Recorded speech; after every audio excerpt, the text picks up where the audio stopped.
IHTN Sports.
Well, welcome, ladies and gentlemen, to Tomahawk Stadium and tonight's game between the Indian Hill Braves and the Reading Blue Devils. I'm Tony Harris, here with my partner, Brian Shaw, who lives by the philosophy, borrow from your friends, and when they run out of money, make new friends. So, cut it right now because you're a grandfather. About 2 hours ago, Tony Harris became a grandfather, his first that he knows of. I couldn't have done it without my wife. And it's just tremendous. And I just wanted to congratulate you and wish you well on so much fun. Things are about to get even more exciting at the Harris household. Well, and hopefully they'll be exciting here tonight, Brian. The Braves taking on a much improved Reading team that's their fourth-year coach has done a great job with them this year. It's Cody Reardon, and Reading is trying to tie the Braves here for second place if they can pull off the win tonight. The Braves obviously are in position to potentially host a home playoff game next weekend. Right. And so a lot at stake here tonight. The Braves have some injuries, which has been going on all year, but two of their best defensive and offensive linemen, because most of the better players on the Braves do play both ways. But Carson Devine's been hurt for a while, and now Garrett McClung is also out. And the Braves are going to have to find some able-bodied replacements because this is a much improved Reading team. Grandpa Tony Harris, I imagine if you were playing high school football right now, you would be only offensive. But these guys are going both ways, and it's awesome. Well, the only thing offensive about me is my breath. Robert Hayes, a freshman for the Braves, number 70, will be playing on both the offensive and defensive lines for the Braves tonight. So a great opportunity for the freshman who has gotten some opportunities this year, but this is a big one for him tonight. This is a good Reading team, and they're going to test a lot of the Braves players. So it's been raining all day. There's a mist in the air. It's going to be about 50 degrees or just a little on either side of that tonight during this game. So the season has changed. The weather has changed. And this is a battle for second place. Brian, don't ever change. Alex Grace with the kickoff. And there's Casey Hinton with the ball. Goes over to his right and thrown out of bounds around the 22-yard line.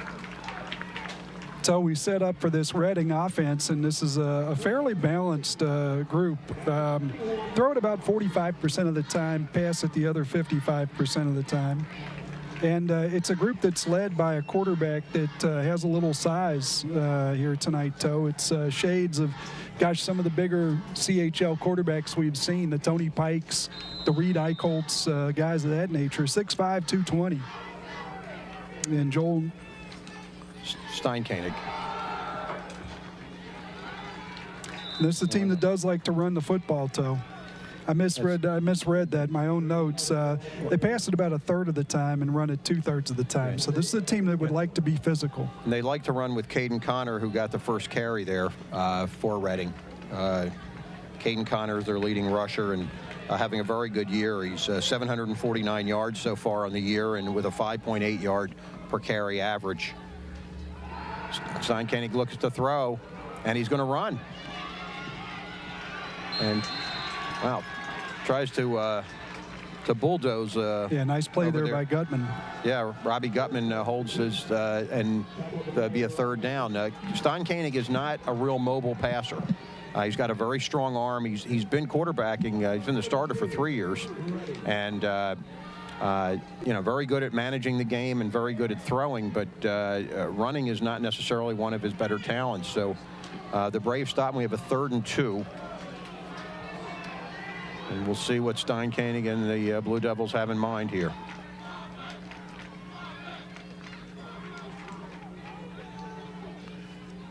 And he drops back into the pistol. A shotgun. And he's going to run it himself. And so Steinkoenig run on 2 of the first 3 plays of this game. Very unusual for a guy who really doesn't carry the ball a whole lot. So this is a game with these weather conditions that we mentioned. Both these teams would probably like to throw it around a little bit. Reading with a lot of playmakers, a lot of guys that are seniors, a lot of basketball players, good athletes on this team. But tonight with the weather, we might see the run a little bit more. Big player, Steinkoenig, and able to fall forward. And what you noticed on that first series, not behind the sticks, good yardage on every play. Oh, there's Caden Connor, and a big, beautiful gain right up the middle, brought down by Robbie Gutman. So these are physical guys. We got a flag back here. Looks like this one might be coming back. But these are big physical guys. You talk about Connor. This is a guy that doubles as a defensive lineman. You don't see that all the time. Usually running back, linebacker. But one of the things I really like about this team, this coaching staff, and we talked about Coach Reardon, and his experience and what he's brought to this team. But Dick Engel, also one of the coaches here, and the wrestling coach, and a real good wrestling coach at Reading. And a lot of these players, these physical players, getting those principles from a wrestling coach. Love that. Well, the penalty was a low blocking below the waist, and that will set Reading back 15 yards and wipe out a 25-yard gain. So big turn of events there for the Braves. Steinkoenig throws. And a beautiful break up there. Yeah, Daniel O'Brien on that side. Wow. Nice job. That was basically a jump ball right there, and good job of staying with it. Just pushed it away. Yeah, sophomore working on the senior.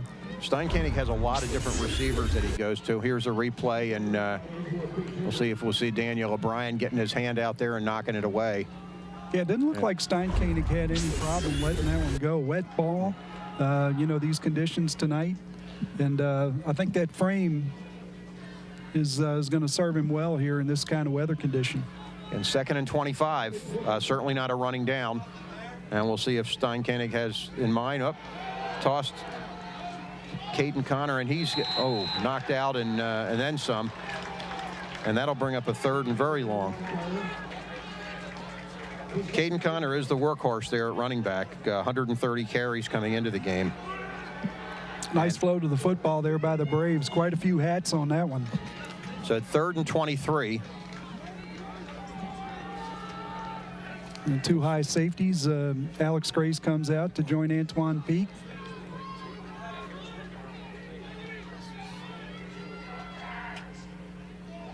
Caden Connor behind Steinkoenig.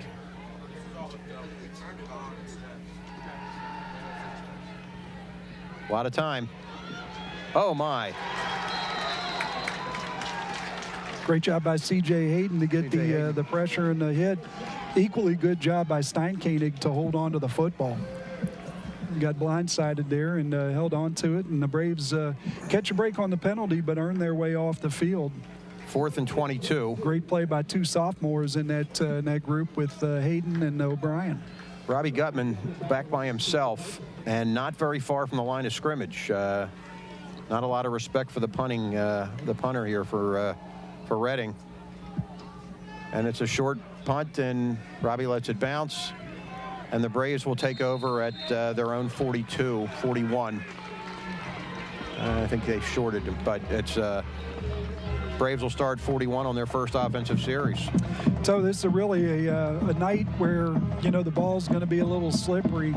We've had two quarterbacks, and I don't mean to jinx anybody, but it's remarkable, and I think it's worth noting. Two quarterbacks that between the two of them have thrown one interception. Johnny Pottigill is going to come out with this Indian Hill Braves team.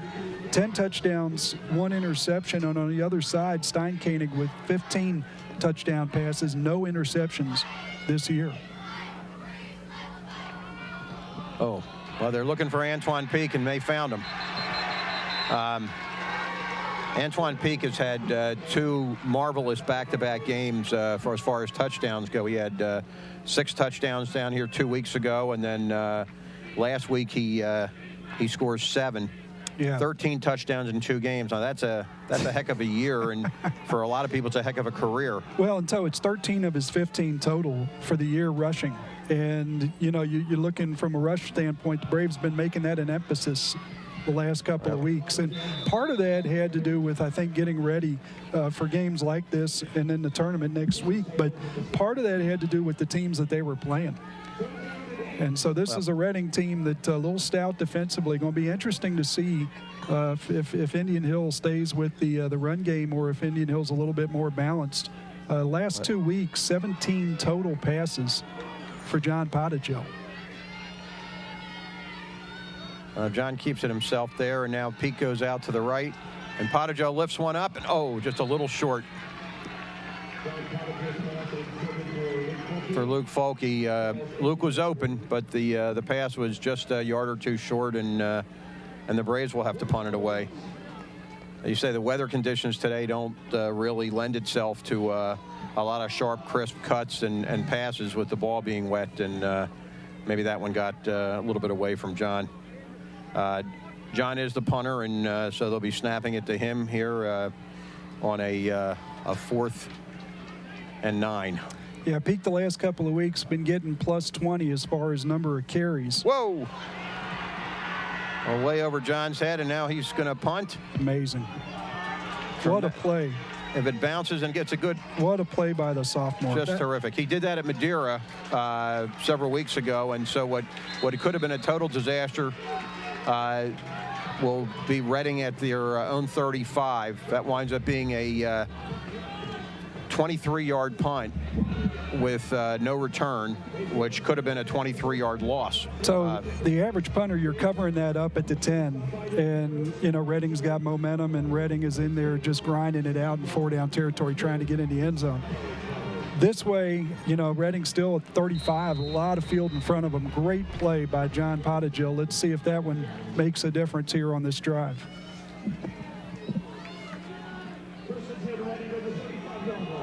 Steinkoenig back there with Caden Connor, and Connor gets the run and gets back to the line of scrimmage. Going to be some good matchups in this secondary. I got a feeling at some point both these teams are going to put the ball in the air. And so the number of athletes that are out there for both sides out on the perimeter, these are two teams that just are embarrassment of riches as far as guys that can go get the football. Talking about guys like Bemis and Hinton and Feld and Brooks and, just a number of guys on their side. And then, of course, the Gutman, Folke, the guys on this side, Weiler, O'Brien, Riggs, Peak. So going to be fun tonight. Oh, Caden. Again with the carry. That's Caden Connor, and there'll be a 3rd and maybe 3. Yeah, setting themselves up for manageable, situations here, the first 2 drives here for Reading. And that eventually pays off. Full playbook open to you. You're in the middle of the field. Again, Caden Connor is a tough runner and has great stats this year. 11 touchdowns rushing and 1 receiving, and 749 rushing yards coming into the game. Steinkoenig turns right, and Connor was going left. Braves having trouble stand him up, and they do get him down. But, boy, it took a host of Braves to bring that big Steinkoenig down. Yeah, first guy to get there, C.J. Hayden, and C.J. giving up about 40 pounds there. But nice job staying with it. Got help from his friends, and Braves going to get off the field again. Well, 4th and 4, and Reading will be back to punt. And Casey Hinton, a fine receiver for Reading, is also their punter. And a short kick again. And it bounces. Yeah, tough bounce 2 times in a row.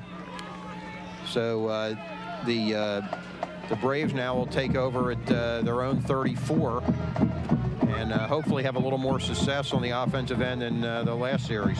And so, you know, we mentioned it several weeks ago in the game against Marymount when Will Adair went over to the offensive line and became a part of that. You know, this team really started to move the football, and it made things easier for all the skill position players. Well, you know, here we are back with McClung, who's had off and on as far as injury, and Devine out, and this Braves offensive line need some time for Johnny Pottigill and some room for the rest of these guys. High snap, Pottigill keeps it and gets a couple yards before he's taken down. That's 2 high snaps in a row. One on the punt and one on this, and need to calm down a little bit.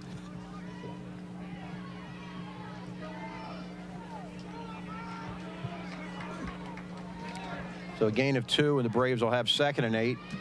Pottigill in the backfield with Peak to his right. Robbie Gutman.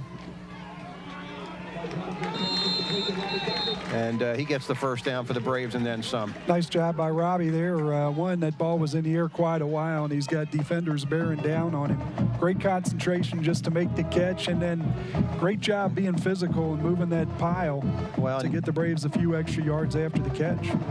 So that throw from Pottigill was low, and as was the one to Folke in the last series. So again, Brian, you had mentioned that the moisture may have a little something to do. A little high snap again, and here's Peak.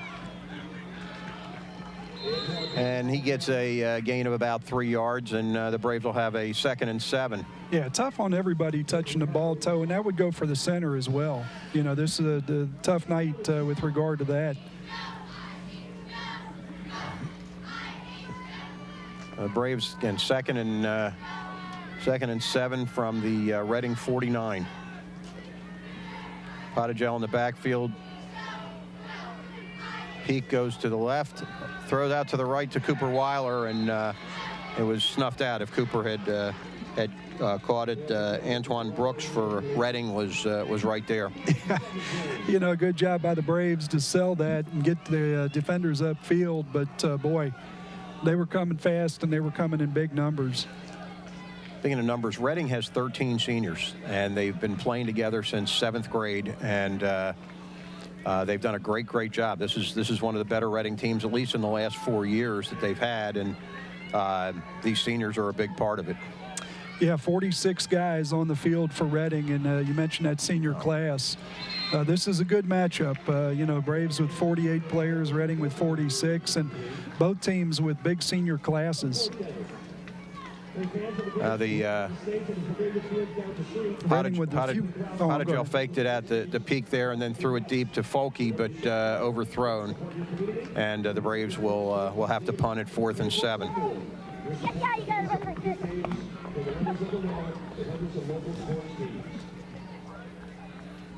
Pottigill back. This has got a good feel to it. It really does. Both teams able to get off the field, and Casey Hinton, and he's going to let it go. He really hit that one. And it's in the end zone. Yeah.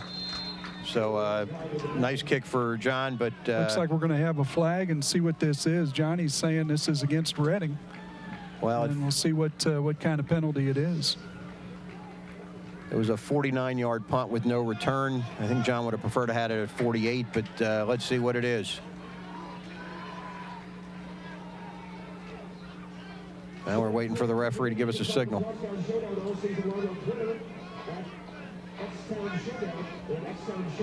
And so it's a 5-yard penalty, so it'll be 4th and 2 for the Braves. Instead of 4th and 7, now we have 4th and 2. And Braves are huddling and perhaps thinking about going for it now. And with Potagel as the punter, there's a lot of different options that the Braves have. But no, they're going back up. 4th and 2. Yeah, they're lining up. Potagel and Peak in the backfield. Love it, Toe. Absolutely love it. Potagel, and boy, it looks like he got it. Yeah. Great second effort by John, and the Braves do have a first down. So low man wins, and Johnny Potagel, a lot's been made about his mental approach to the game and the fact that he can run, part of the 4x100. Here at Indian Hill, they went to state, but boy, that was just toughness, getting down and head-on collision and falling forward for that first down. So the Braves now operating at 1st and 10 on the Reading 42 as we enter the final 3 minutes of the first quarter. Like the decision, Toe, one way or the other, even if you give the ball up, just trying to get something going here. Robbie Gutman. And another first down for Robbie. You know, Robbie's been kind of a forgotten guy the last couple weeks. Robbie leads the team with 47 receptions, but he had 21 of them in 2 games against Taylor and Madeira. He had 21 total receptions. And the last couple weeks, he's had 2. Yeah, well, you know, opponent. I mean, you know, you look at Deer Park and you look at Finneytown, and Braves with an opportunity to get better. I think the run game that complements that throwing game, it's going to pay dividends for Robbie and everybody else that Antoine got going. There's a penalty. And that was Julian Bemis with the interception, but a penalty. And if it's on the Braves, it really doesn't. Yeah, it's going to stand. It's on the Braves. Yep. Yep. Reading sideline very excited about the change of possession there. Braves had a nice little drive going. And you know, good guys with ball skills on both sides of the field tonight. You're going to see that with Reading. The Bemis's, Hinton, gosh, Feld. You got a lot of guys that can go make a play on the ball. Same thing with Indian Hill when Reading has it. But you know, that wasn't all about pressure. That was about coverage and just playmakers. And Johnny looks like he's throwing the ball well. I mean, that doesn't look like we've got the ball coming out of his hand wrong. He's made some good throws. Well, that bounced off of Folke, I believe it was. So it.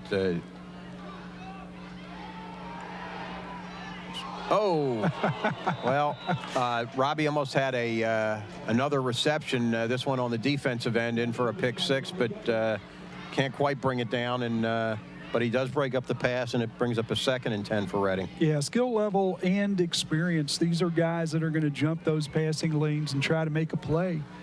And Gutman with an opportunity there. Good job to get it broken up, though.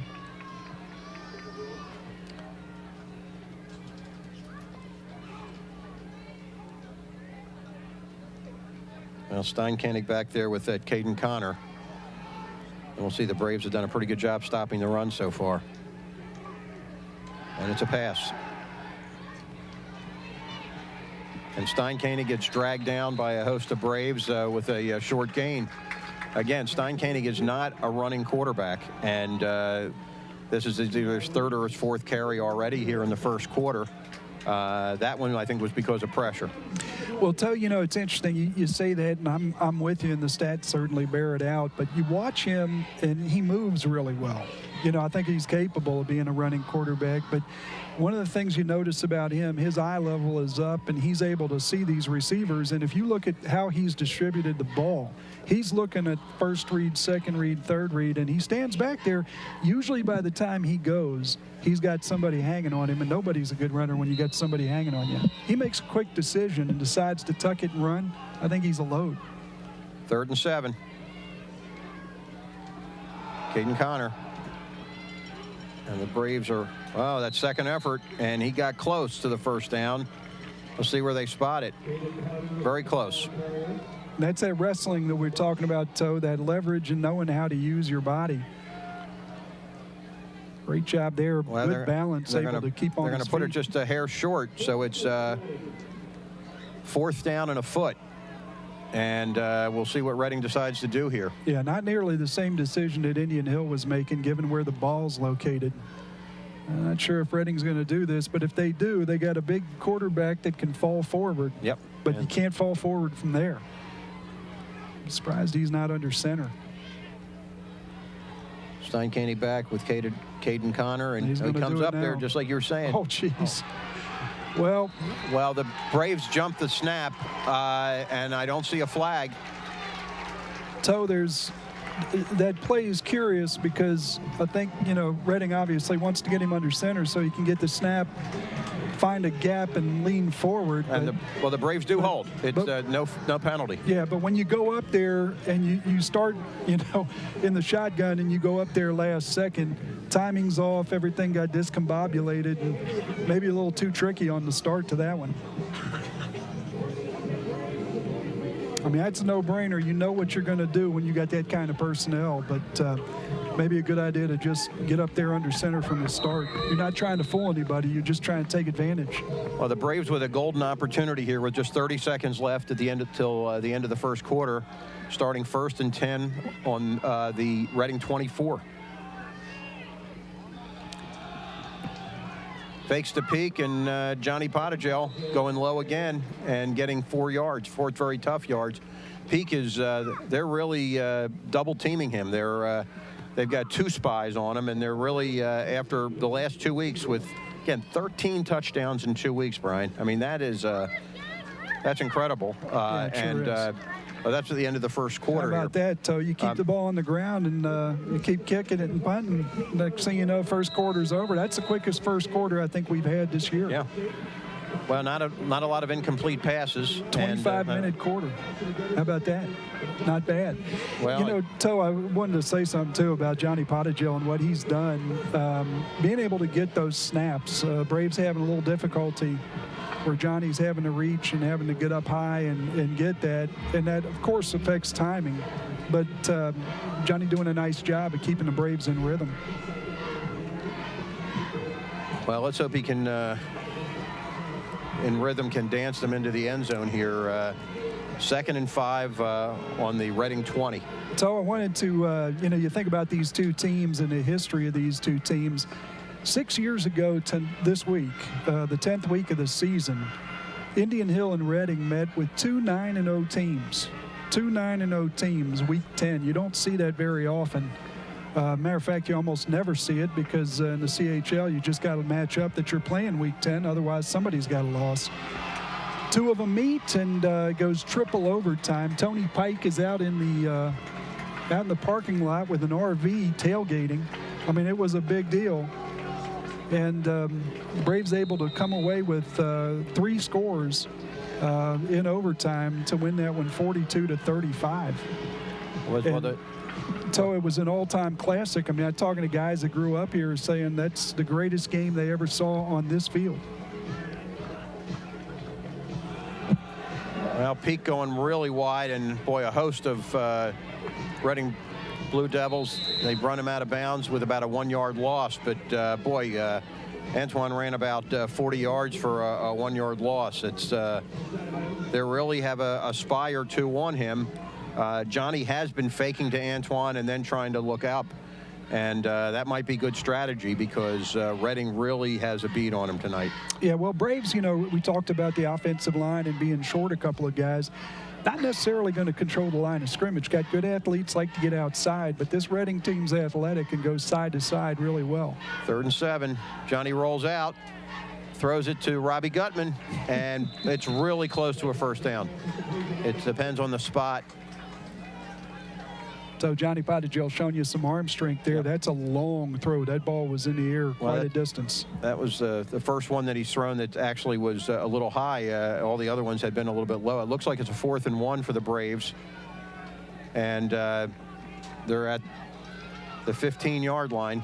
the Reading 15-yard line at 4th and 1. I'm positive the Braves are going to go for it here. Johnny getting the signals, and they're going to call timeout. Indian Hill will call timeout to set up this play. This is really important. A 0-0 game here in the second quarter. First down here would mean an awful lot. And so you're not necessarily going to move the pile. The Braves may go north-south on this, but they just want to make sure they know where they're going and what the matchup is. And great time out there. I really like the decisions they've made. The decision to go for it on 4th down the previous drive was good. This one, I like the timeout. Make sure you take advantage of these opportunities. You know, you mentioned 10 years ago, that classic game. 5, yeah. 5 years. Seems like it was 10 years, or 6, actually, yeah. The last time Reading beat Indian Hill here at Tomahawk Stadium was in 2003, and Tony Pike was the quarterback. Yeah, you think about some of those teams Ken Miner had, and Ken Miner, of course, 50 years of coaching football, and was honored earlier this month at a home game at Reading. Well deserved. But you think about some of the guys he had there, back-to-back. Deshaun Wynn, the player for the Green Bay Packers, won a national championship with Urban Meyer in Florida. And then to have Tony Pike, and so I know you'll always remember that throw to Armand Benz, probably made the Bearcat program $5-6 million by going to an Orange Bowl. Here we go. I'd say he was worth the scholarship, Toe. Potajo on the shotgun, fakes the peak, takes it himself. First down and then some, and Johnny Potajo gets inside the 5-yard line where the Braves will have a 1st and goal. Toe absolutely loved the call. And a beautiful fake to peak. Yeah. And again, the Reading is swarming all over Antoine. Right back to the line, too. Gonna hurry up, and now Reading's going to have to call timeout. Reading calls a timeout. So the Braves burned one to make the decision on that brilliant call. And now Reading has to burn one because the Braves had a little momentum. Take a look at it here, a little Nice misdirection. fake. And we talked about the fact that Peak's gotten the ball 20-plus times the last 3 games. Reading, of course, is watching tape. They're watching trends. They're looking at the same stuff you're looking at. And he's going to get a little attention. Nice job there, and Johnny able to tuck it and run. I don't know if that was a read or that was just misdirection, but whatever it was, it looked really good to me. It was great. That was worth the timeout. And at 1st and goal on the 5-yard line, the Braves are in business here. Yeah, so those gosh, you think back to that game and those names. Of course, the coach back then was Pat McLaughlin, who has since won a state championship at LaSalle, an old Moeller guy. And boy, you think about it, for the Braves, Reed Eichholtz and Blake Hyde and Dawson Eichholtz and Colin Shaw made a big play, had a touchdown in overtime. Sam Asbrook with guys like Nariah Brooks. Potajo running again, and he's going to be in. So there you see the speed side to side. If you can get him out there without a lot of help, he's going to beat the guy that's supposed to be assigned to him. Let's take another look at this here. I think we'll get a replay here and be able to tell how they got Johnny isolated. You get him one-on-one, Toe. He's tough cover. I don't know, really. Yeah, it looks like we're trailing it a little bit, but you can tell So was Reading. where the flow was. Not a lot of heads on that left side. Alex Grace. And he knocks it through, and the Braves, oh no. He said it was off to the left, and the Braves are up 6-0, and let's hope that's not costly. Tell you, like to congratulate Alex this year. I think he came into this 26 for 27. So that is a rarity. But, it takes all 3 parts, the snap, the hold, the kick. Everything has to be perfect. And on a night like tonight, we could see some more of that. Both sides might be tough in the kicking game. We talk about the passing game and what that can do. Really, you've just got a micro of the passing game right here. A lot of handling the ball in the air. Yeah, he just shanked it just to the left. I guess we're going to. Nice job by the Braves, but one thing about Alex Grace is there's never a problem with distance. No, it's not. He boots those extra points like they're 40 or 45-yard field goals, and he may have a chance to do that tonight as well. Yeah, done a terrific job. So the Braves up 6-0 here with 10:46 left here in the second quarter, and Alex Grace getting ready to kick off. And up to the Braves as a team to not let that matter. Casey Hinton. Nice job keeping his feet. Wow, nice run by Hinton, and gives the Reading Blue Devils great field position right at the 50-yard line. So really impressed. The great return, keeping his feet, keeping his balance on this slick field. Really nice job there. Also impressed on the Braves. I don't know if you've noticed how many times C.J. Hayden has been in on a play defensively, but he is all over the football tonight. Absolutely love that. I mean, you need some plays here, and maybe the Braves can get a takeaway.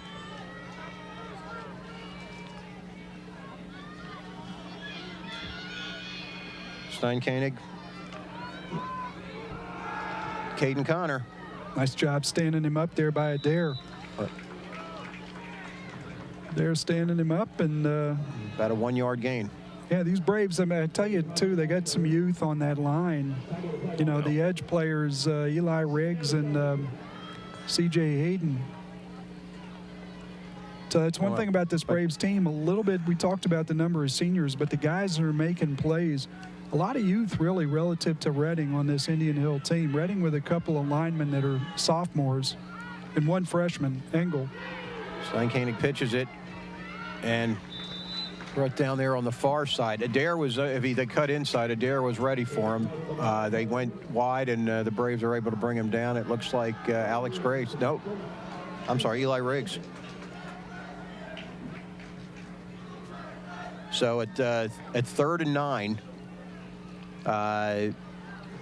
Reading will get ready to run a play here. 3 wide to the right of Steinkoenig.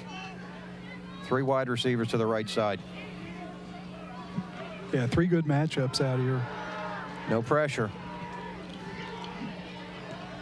He was out of bounds either way, but nice break up there by Antoine Peak, who gets a chance to deliver a little bit of a hit because he has been getting banged around quite a bit on the offensive side. So at 4th and 9, Reading will line up to punt. Yeah, that's what I'm talking about with these playmakers out on the edge. Fulke and Peak out there with Feld. All 3 of those guys, good athletes. Just a tough part of the field. So long throw and in a tiny little box to be able to get that completion. Robbie Gutman back by himself. Usually Peak joins him back there, but Peak is playing kind of a safety position in case they decide to run. Up, and they do. He's going to get it. And yes, he will. No, he's not. No, oh, man. Oh, my goodness. Great recovery there by that? Alex Grace. Alex Grace with a great job. Amazing. Amazing Grace. So the Braves now will take over at their own 43-yard line. So that's set up really nicely for Reading, and like the call. I really do. But especially if you're Indian Hill. Well, like the call for Reading just to try to get something going. The same reason I liked it for Indian Hill, you know, when they had... You're a gambler, Brian. Well, I like to make people stop me instead of just kind of not giving myself a chance. I mean, I think Reading made the right call there. Potagel back and hands it to Peak. And very little daylight, if any. And Antoine gets roughed up after a... really just gets back to the line of scrimmage. Yeah, so again, you know, another situation with that snap where from a timing standpoint, if Johnny doesn't do such a good job, we could be looking at a loss as opposed to a no gain. Braves still at the sticks for 2nd down. And it's probably going to be key tonight. You don't want to get into 3rd and longs where you have to put the ball in the air and big distances. I'll tell you what, though, it's just like a little haze out there. That water, that moisture is just in the air.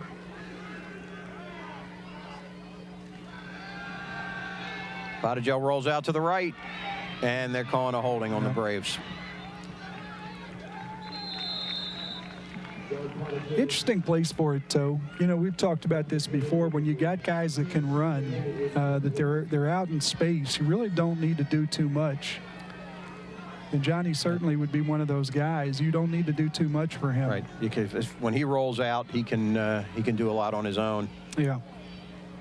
But unfortunately, you had Robbie Gutman, you had Folke out there, you had a host of receivers that and Johnny can take off on his own too. So, yeah. And this is one of those situations now where you get behind the sticks where, you could be looking at trying to do too much. And so I know Johnny's going to be really smart with the football, but you can even put the ball in the air and have a tip situation as we saw earlier. Antoine Peak. And the Reading Blue Devils defense covers him up very quickly, and as they have done all game. Yeah, great play to get the Braves back some yards and get them in a part of the field where they can take a little bit more risk here on this 3rd down 17. Nice play call and great job by Antoine. Looks like he's dinged up a little bit. Yeah, his right wrist, and he's coming out of the game. It's 3rd and 17.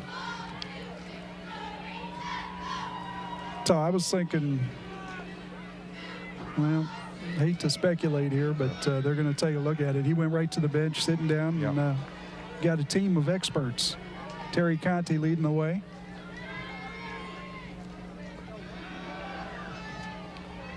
Oh, C.J. Hayden, and just a little bit too long. I got to give, once again, Potagil credit for getting rid of that ball. He might have got rid of it a hair early, overthrew him. But, boy, I tell you what, it's better than being late, because if he's late, that's Reading ball probably. Great job there by seeing it right away and getting that ball out in front, let his playmaker make a play. The Braves will be forced to punt now at 4th and 17 from their own 35. Good snap for Potagel.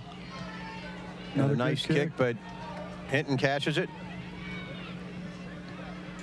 Goes right, goes left, and the Braves are able to flip him over here at about the 24-yard line. So, well, I tell you what, Potagil really helping his team field position-wise. That's a heck of a punt, though. So that's 40 yards with no return, basically, and that's a nice way to change field position. Yeah, and Braves not in a position right now where they need to panic, and of course, down and distance on that one wouldn't make any sense. But as we get into this game, should the Braves need to keep possession? They had a punter a few years back, Nick Heidel, good athlete that could make plays. Johnny fits that mold, and that's a guy that, take a look at that as we get into these competitive games and close games. Antoine Peak back in the game as a free safety. Caden Connor gets stoned before he hits the line of scrimmage, but great news there that Antoine Peak, because as valuable as he is to the Braves in the backfield, he's just as valuable in the defensive backfield. Does a terrific job there. I mentioned last year several times, I thought he was the best cover corner in the league. Now he's a safety and really provides the Braves quite a bit of protection. So, yeah, and this could get to the point where you need a lot of guys that can cover. Just not one or two with this Reading squad. Deep receiving corps. There's Caden Connor again with another carry, and Reading now with a 3rd and 6. So we mentioned this Reading coaching staff, and of course Coach Reardon, and his days, the coach's son playing the first part of his high school career out at New Richmond. Everybody here at Indian Hill, we've scheduled them several times over the years. Familiar with New Richmond, and then finished up over in Northern Kentucky. But Coach's son now coaching on Friday nights himself. Steincanny gets thrown to the ground, and Reading will be forced to punt with a 4th and 5.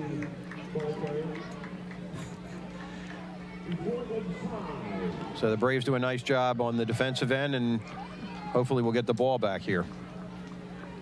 Of course, Coach Reardon then going on to Western Illinois to play college football. Division I school, and he's got some other guys with him. Mike Denny at Mount St. Joe's. This is a very athletic, tough-looking coaching staff, Toe. The Braves drop 2 now. Peak and Gutman, and Robbie's got the ball. Nice job. And a nice little return for the Braves. He gets knocked out pretty hard out of bounds, but Braves will get it around the 46, 47-yard line, their own 46, 47, and with 1st and 10. That's the first time today that Peak has gone back on the punt. So you don't always get to pick and choose, but boy, when you get an opportunity to catch the ball in the air and get some yards, I mean, that is such a big deal what Robbie just did right there for his teammates. Give him great field position. Well, I think Reading fears Peak, and anybody would if you've seen his stats the last 2 weeks. And when Peak went back, they were going to kick it to Robbie. And that's not a bad alternative for the Braves. No, it's good either way for the Braves. I just like the fact that they pick it up. You know, all too often we've talked about it, the punt game, balls on the ground a lot. And some of it has to do with the inconsistency of the kicks. This isn't college football. 1st and 10 from the Braves on their own 46. Potagel drops back. He's under pressure. Nice job. Flips it to Peak. Great play. And for the first time tonight, Peak gets a little bit of daylight, but whoa, not a lot. Bemis? Julian Bemis. One of the Bemis brothers. Yeah, the twins. They're out there. And they're a menace. Yeah. Antoine does pick up 6 yards, but thrown to the ground not too gracefully by Mr. Bemis. Yeah, great job there. Great play design and good job by that offensive line. And how about Johnny Potagel getting that ball out in a place where Antoine could go make a play. Still got that handoff, Toe. Did you see that? Yep. And that ball's a 1.5 feet over his head. Able to get up and still get it to his running back. With unfortunately no room there for Antoine, and he gains maybe a foot or two. And 3rd and 4.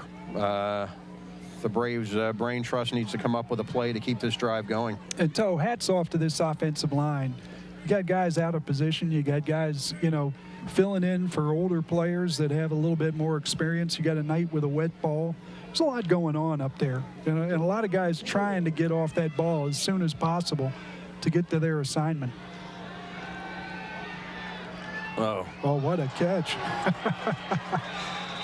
Wow, was that Cooper Weiler? Yes, it was. Well, unfortunately, it didn't gain more than a half a yard, but the Braves will be at 4th down now and a long 3. And So, you know, I know we didn't get a 1st down there, but I'll tell you the other thing we did, we kept possession of the football. You know, you get a ball behind you like that, and it could be going the other way if you don't make a play on it. Great job there by Weiler. Well, let's see what Johnny does here. Reading doesn't really have anybody back more than 10 yards from the line of scrimmage. Nice handle right there. Ball and a nice little pooch punt. Yep. And if he gets a decent roll, this could be lovely. He did. Wow. And boy, it drops down around the 2-yard line. And Johnny Potagel continuing to make plays for the Braves every which way. Johnny Potagel kind of liking this to golf. He's got the ball off the tee coming out pretty good, and the short game looks good too here, Toe.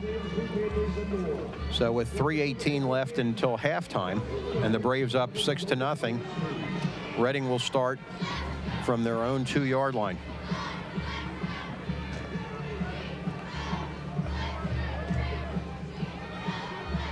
Again, I'm just glad to see Peak back out there. We've talked about him before. He's like that old Timex watch, you know, taking a licking and keeping on ticking. And here he is, keep playing even though he's banged up. He's been hit hard 4 or 5 times already today. Had the wrist thing, and he just gutting it out and playing like a senior. Well, it's a guy that grew up in a football family, and it's part of the game.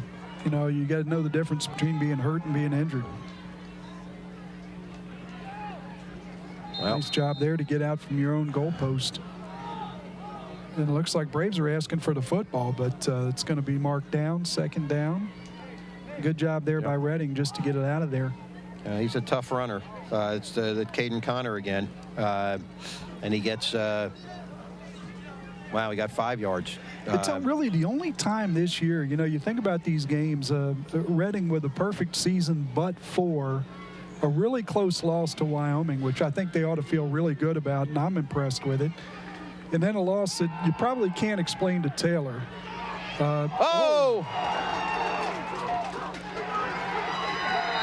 And what is it, a safety? Is it a touchdown? It's a touchback. That's a safety. It's a safety for the Braves. And Wow. Robbie Gutman with the ball in his hands, but let's see who knocked it out.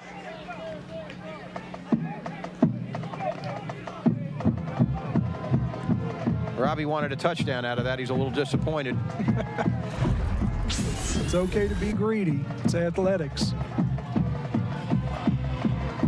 Eli Riggs. Eli Riggs making another play. Stripping it from Steinkoenig. And, you know, with that wet ball, Brian, that you alluded to earlier, you know, that makes it a little bit more difficult. But the Braves pick up 2, so that missed extra point maybe isn't going to be as crucial. And they're going to get the ball back with 2 timeouts left with 2.5 minutes until halftime. And so, you know, you got to absolutely marvel at what Eli's been able to do this year as a sophomore. He's gotten consistent pressure on the quarterback. Not always big plays like that, but always important plays and always things that help his team, and that one's big. So I was just talking about it. It's funny, you know, the 2 losses that Reading has. I mean, the Wyoming loss, you can understand that. A big dose of C.J. Hester. They ran the ball really well against them, but they didn't do a bad job. You know, maybe give up 6 yards a carry to Hester, and that's the norm.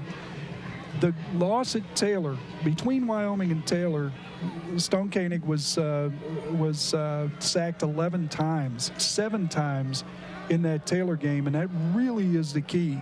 He doesn't turn the ball over, but he doesn't usually turn the ball over. He hadn't thrown a pick this year. But it is possible to get pressure on him and get negative plays. And those are the times when they struggle. Got to get that Braves pinning its ears back and getting after the quarterback. Jacob Allen with the kick, and Robbie Gutman gets up to the midfield. So once again, a good job by Gutman to come up and make a play on that ball. Yep. And then, you know, you look at that, it might be a 10-yard return or whatever it was, but that's another 15 yards that the ball didn't roll around on us. So that's a big field position play right there. So the Braves will start at midfield. 2:21 left until halftime, and they have 2 timeouts remaining. So hopefully they can put together a nice little drive here. We could certainly use a few more points.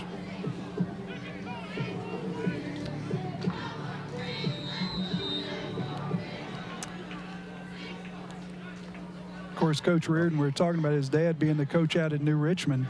My old high school teammate, Danny Schultz, replaced him out at New Richmond.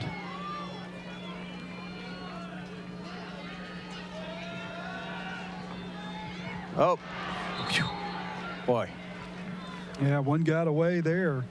Yeah, that's fortunately for the Braves, an interception was averted. And that was Jaden Bemis, and that's the tight end versus the receiver, Toe. That's the guy that maybe got a little more strength and maybe not quite the hands of his brother.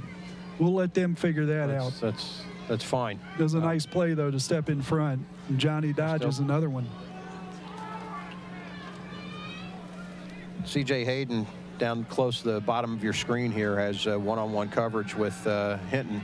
Nice. Oh, my. I tell you what. Nice breakup there. These guys are all over the place making plays on the ball, though. You know it? I mean, it's really, I mean, the closing on this is better than what we normally see. Folke looked like he was wide open, and the ball hung up there a little bit too long. Yeah, well, Johnny saw him, and it was kind of an odd lurch to get rid of that football. That wasn't just a step into it throw. That was a jump into it throw. But what I'm really kind of impressed with, Toe, is on both sides how guys can get to the ball once it's in the air. Robbie Gutman, he's looking for Robbie. And wow, Potagel closes quick. Where's the marker? It's going to be really close to that. He does get the first down. Potagel looking at Robbie Gutman and looks him off and takes off, and Robbie does a nice job screening his man. Some of those basketball skills come into play, and the Braves get another first down. Robbie's a shooter. He's yeah, absolutely. I mean, great job there by Robbie to hold it back, and great decision there. And that's the difference, really. I mean, not only does Potagil have the speed, but boy, mentally, he made that decision and he went. 1st and 10 for the Braves. Little high snap. Oh. And he fakes it to Peak, but boy, that was snuffed out in the sack there by Jack Nash. So there's only so much of that you can do where you're jumping up to get the snap. You know, I mean, Yep. you come back down, and by the time you come back down, you secure the football, you look for somebody to throw it to. Well, you're getting a little bit of pressure.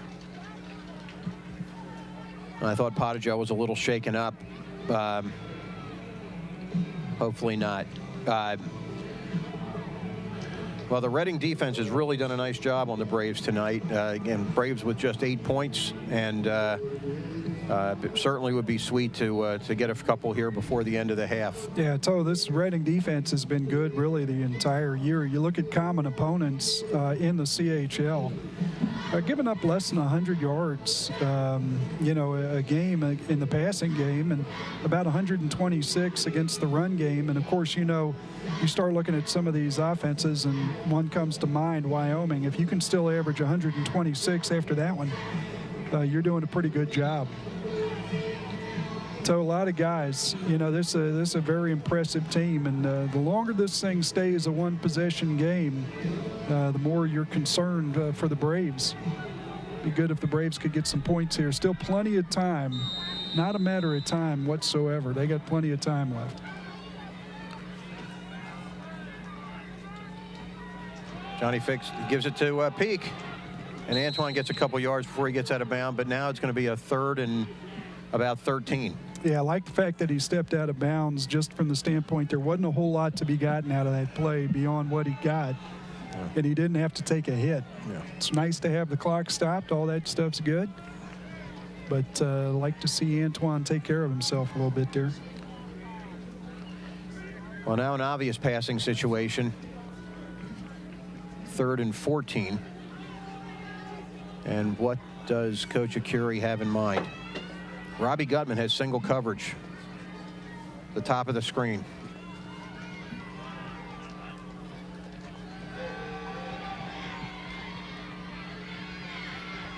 Boy. Well, good decision. Yep, good decision, and really athletic to get out of there. Had a guy bearing down on him, not a problem. Get second-level help, not a problem. Throwing on the run, throwing a good ball, not a problem. Just nobody open. So with 1:37 left until halftime, the Braves will be punting. And Casey Hinton is back to receive.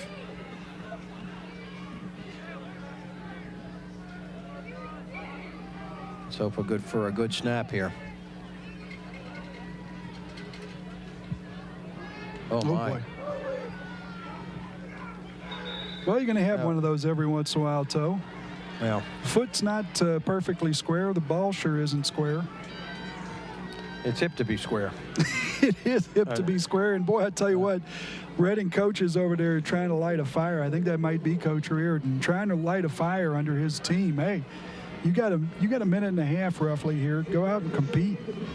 And Reading does have 2 timeouts remaining. And so, sometimes the passive nature can set in. We'll play a little Reading trivia. One of the most famous Reading residents and high school graduates was a guy named Daniel Von Bergen. Do you know who that was? Didn't Madonna write a song about him? No, it's Steinkenner. Whoa. Man, so give me 10 minutes.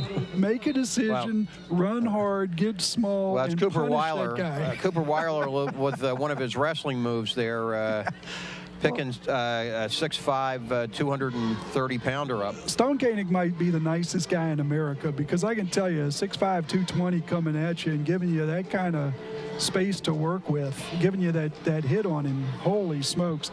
No, who I was asking you about, Von Bergen, if you're a fan of the show Seinfeld, Mr. Kruger, are you a fan of Seinfeld, Toe? Sure. Yeah, Mr. Kruger, I'm not too worried about it. George Costanza worked for him. And he would always just say, George would say, but the financials are due this Friday. You've got to sign your name to it and all these financial disclosures. And he'd look at him and say, I'm not too worried about it. You remember who I'm talking about? Reading. No, yeah, okay. Reading alum.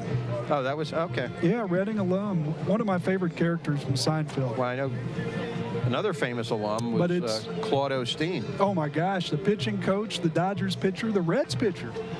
Yeah, originally drafted by the Cincinnati Reds and had 3 All-Star appearances for the Dodgers. That was a 6-yard gain and timeout for Reading, and here's Stein Koenig, and deep pass, and no one's there.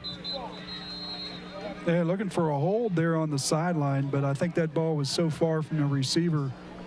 I don't think the referees are inclined to look at the details on that one. Could very well have been a hold, and it doesn't matter where the ball is relative to a hold.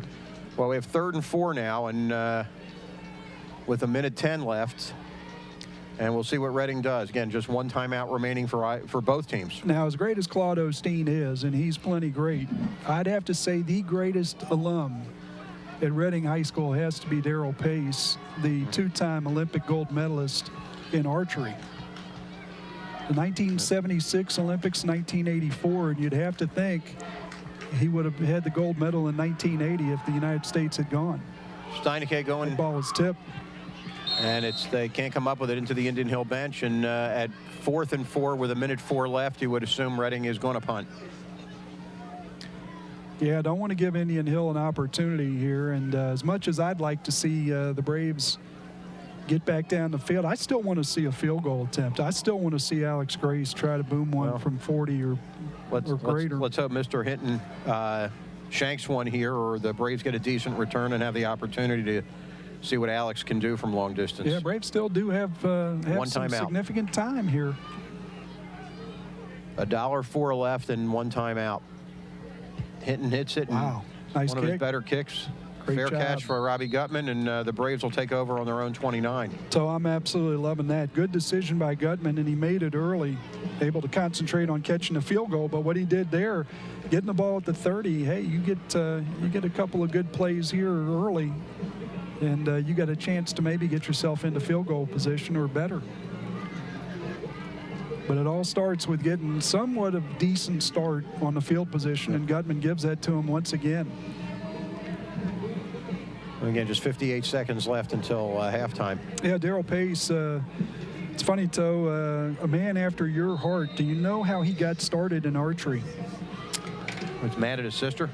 Well, he went to Pearson's in Sharonville, and he did it because he had a Tony Harris coupon.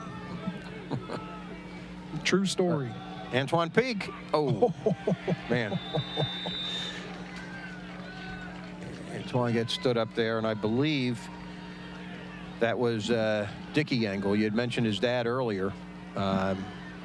Dickie Engel, number 4, middle linebacker for Reading, a freshman.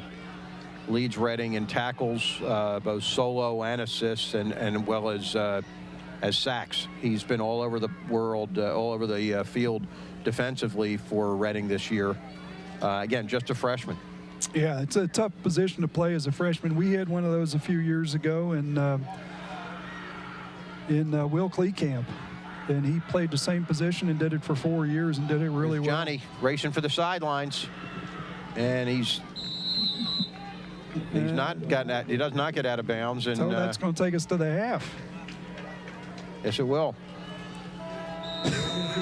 So as the Hate to have your quarterback out there taking a hit with the as you go to the half, but sometimes that's what the game presents. well, as the teams go to their respective clubhouses, the Braves lead 8-0 at halftime. Not quite what we thought it would be offensively. Yeah, well, you know, I mean, I think the weather's had something to do with that, and frankly, I think 2 even-matched teams have had something to do with it.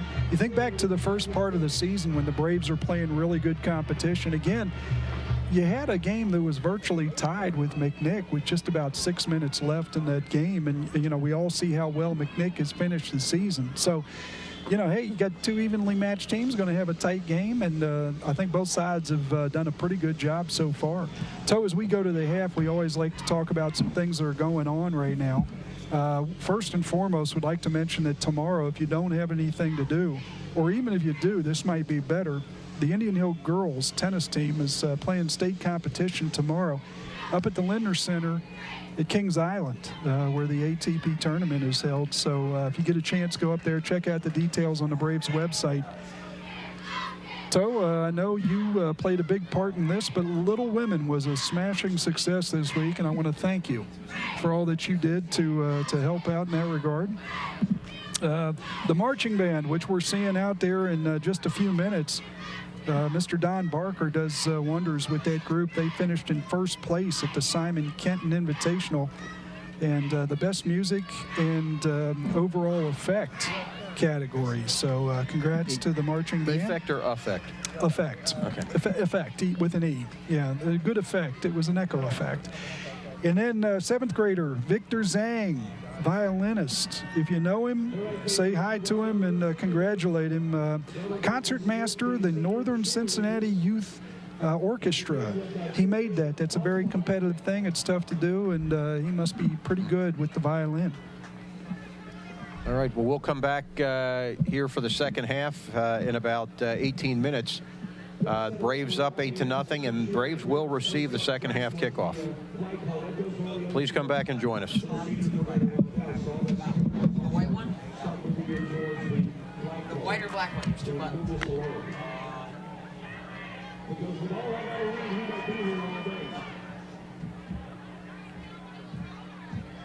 or the white one? Black. Okay, got it. Thank you. If you double click it, the mic just stays on. Okay.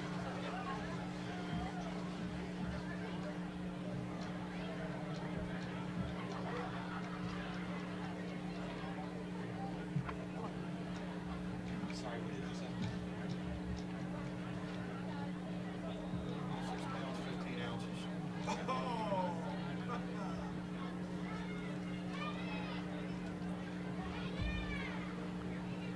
Yeah, I think that's yeah. Pounds for no, my daughter doesn't weigh much more than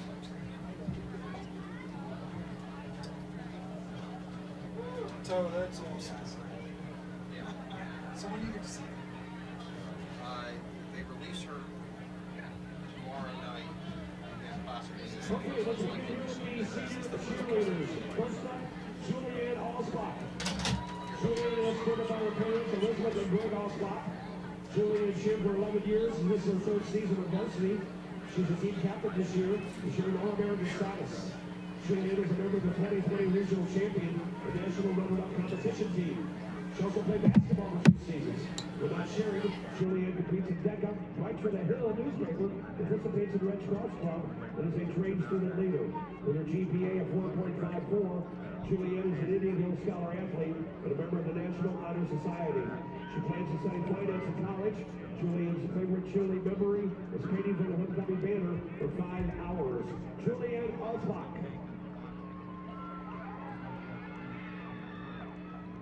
All right, Sanibel Betts. Sanibel is joined by her mother, Sally O'Hara.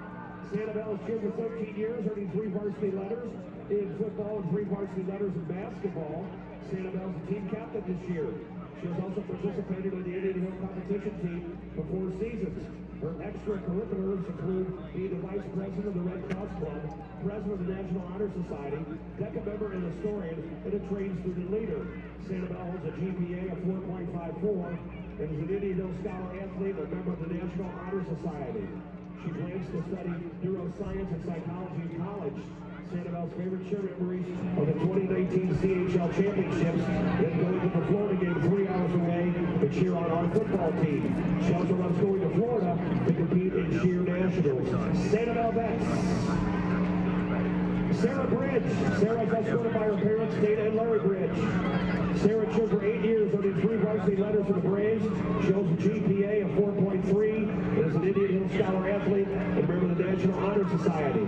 Sarah plans to study communication design in college next fall. Her favorite memory is competing at nationals at Disney World. Sarah Bridge. Sisters Ashley Brenda and Sammy Brenda. Ashley and Sammy are escorted by their parents, Mama and Brett Brenda. Ashley cheered for 3 seasons under their first varsity letters. She also cheered for basketball and a member of the track and field team. Ashley's a trained student leader and a member of the Red Cross Club and the Future Medical Professionals Club. Ashley holds a GPA of 4.2 and is an Indian Hill Scholar athlete and a member of the National Honor Society. She plans to study psychology in college. Her favorite cheer memory, team bonding at the UCA cheer camp. Sammy Brenda. Sammy cheered for 3 seasons, earning her first varsity letter. She also cheered for basketball with our Indian Hill competition team. Sammy is a performer in our Indian Hill theater productions. Off the field, Sammy participates in DECA, the Red Cross Club, and IH serves. Sammy is a trained student leader. She holds a GPA 4.2 and is an Indian Hill Scholar athlete and a member of the National Honor Society. Sammy plans to attend Ohio State and major in business. Her favorite memory is cheering Friday night football games. Ashley and Sammy Brenda. Mia Hack. Mia is joined by her parents, Lisa and Chris Hack. Mia cheered for 4 seasons, earning 3 varsity letters. She's a team captain this fall. Mia earned All-American status on the competition team, and she's a tumble-off winner and a member of our cross-country and track teams. With her GPA of 4.44, Mia is an Indian Hill Scholar athlete and member of the National Honor Society. Mia's favorite cheer memory is cheering for the seniors' homecoming game. Mia Hack. Alicia Lewis. Alicia is escorted by her parents, Beth and Chip Lewis.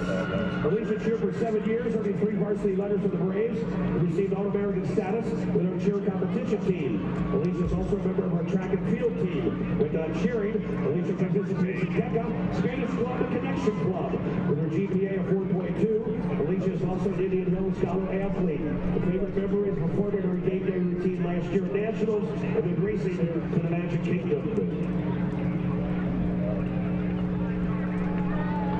Let's hear it here for our cheerleaders.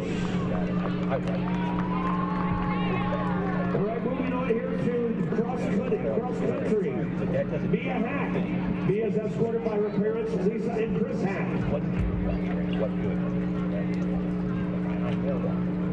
This is Mia's first season with the cross-country team, earning her first varsity letter. She is also a cheerleader for the Braves. Mia holds a GPA of 4.44 as an Indian Hill Scholar athlete and a member of the National Honor Society. Mia's favorite high school cross-country memory is the Seneca East Night Meets. Izzy Lanchokala. This is Izzy's second year of the varsity cross-country team. She also played volleyball for 2 seasons and ran track for 4 years. Izzy is a student body president, Red Cross Club treasurer, and a trained student leader. With a GPA of 4.66, Izzy is an Indian Hill Scholar athlete and a member of the National Honor Society. She plans to attend college somewhere on the East Coast to study biochemistry. Izzy's favorite memory is stargazing at cross-country camp and listening to Alan talk about the constellations. Izzy Lanchokula. Mia Taylor. Mia is escorted by her parents, Mandy and Andy Taylor. Mia ran cross-country for 6 years, earning 4 varsity letters. She's a co-captain this season. Mia also competes in indoor track and spring track and field. Mia has a 4.3 GPA, is an Indian Hill Scholar athlete and member of the National Honor Society. She is the blood drive chairperson. Her favorite cross-country memory is sleeping by the lake at cross-country camp at Houston Woods. Mia Taylor.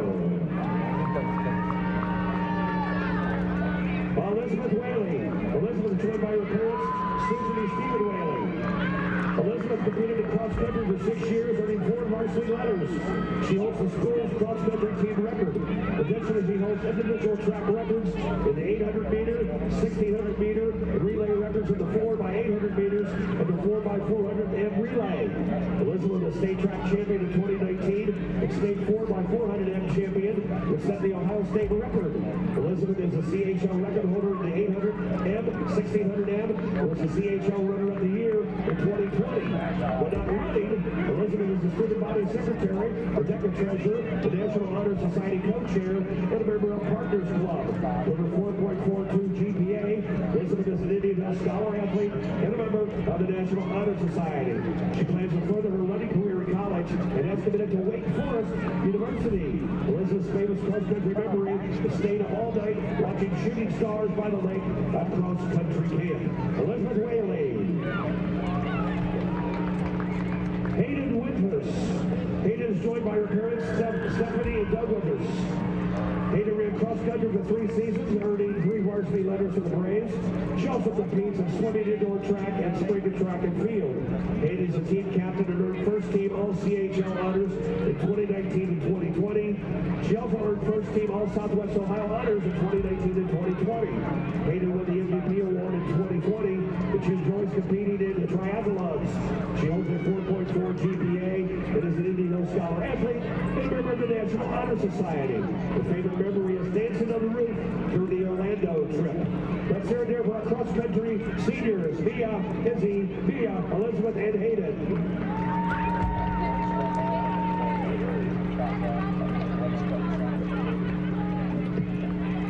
All right, we're moving on here to girls tennis. And if I mispronounce it, you'll have to forgive me because it's a tough one. Jorano Almirova. Parents are Maskarura, Kardabova, and Akron Kardavev.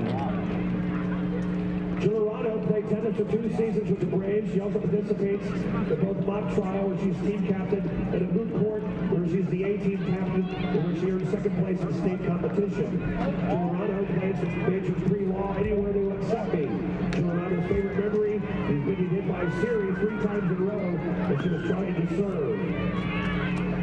Emma Edelman. Emma is escorted by her parents, Roy and Mike Edelman. Emma played tennis for Indian Hills for 5 years. She's a team captain and won first place in the Coaches Classic for junior year and again this season.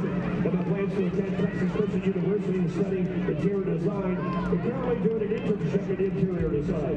Off the court, Emma participates in the Red Cross Club, IH serves, and the Women's Health Club. She is also a trained student leader for the Bridges program. Emma's favorite tennis memory is when we drove to Mason on the wrong day. Then we went back the next day and it started pouring, and we got completely soaked and had to sprint back to the bus. Emma Edelman. Riley Latch. Riley is joined by her parents, Reba Freeze and Patrick Latch. Riley played tennis for Indian Hill for 5 seasons. She's a team captain. Riley plans to attend the University of Kentucky to study chemistry. Her favorite memory is when Izzy almost stepped on a snake, and it just stayed in there saying, "Snake, snake," and then everyone screamed. Riley Latch. Those are our tennis seniors. All right, we're going to move on here to girls golf seniors. Sophie Chabris. Sophie is escorted by her parents, Lynn and Peter Chabris. Sophie played golf for 4 seasons, earning 3 varsity letters. She also earned the most improved award. Sophie competes in her track and field team. Off the course, Sophie participates in mock trial and Science Olympiad. With her GPA of 4.3, Sophie is an Indian Hill Scholar athlete. Her favorite golf memory is getting Dairy Queen after sectionals junior year. Sydney Donovan. Sydney is joined by her parents, Sean and Kevin Donovan. She played golf for 3 years, earning 3 varsity letters. She was the most improved player and earned CHL honorable mention honors. She also played softball for the Braves. Her extracurricular activities included being a girl flagging ambassador and a volunteer with the Cincinnati Therapeutic Horse Riding Organization. She also loves photography. Sydney holds a GPA of 4.0, is an Indian Hill Scholar athlete. She plans to major in international business in college. Sydney's favorite golf memory is getting ice cream with the team and bus driver after sectional junior year. Maddie Pond. Maddie's parents are Allison and Eric Pond. Maddie played golf for 4 years, earning 3 varsity letters. She was a team captain her junior and season and played sports at the CHL tournament. With her 4.48 GPA, Maddie is an Indian Hill Scholar athlete. Off the course, Maddie is the managing editor of The Hill and an international deca competitor. She plans to major in business in college. Maddie's favorite memory is winning the Cincinnati Country Day Invitational. Stella Core. Stella is joined by her parents, Joanna and Stephen Core. Stella played 4 years of golf, earning 3 varsity letters for the Braves. During her golf career, she earned second team All CHL honors and honorable mention honors. She also played varsity lacrosse for 3 seasons. Her favorite memory is pulling my 3-wood out of my golf bag, only to find it snapped in half. Avery Vows. Avery is escorted by her parents, Kara and David Vows. Avery played golf all 4 years, earning 3 varsity letters. Off the course, Avery is a member of the mock trial team, where she has won many outstanding attorney awards. Who recently came in 3rd place at the Yale Invitational. At the most recent moot court competition, her team came in 2nd place at the state finals.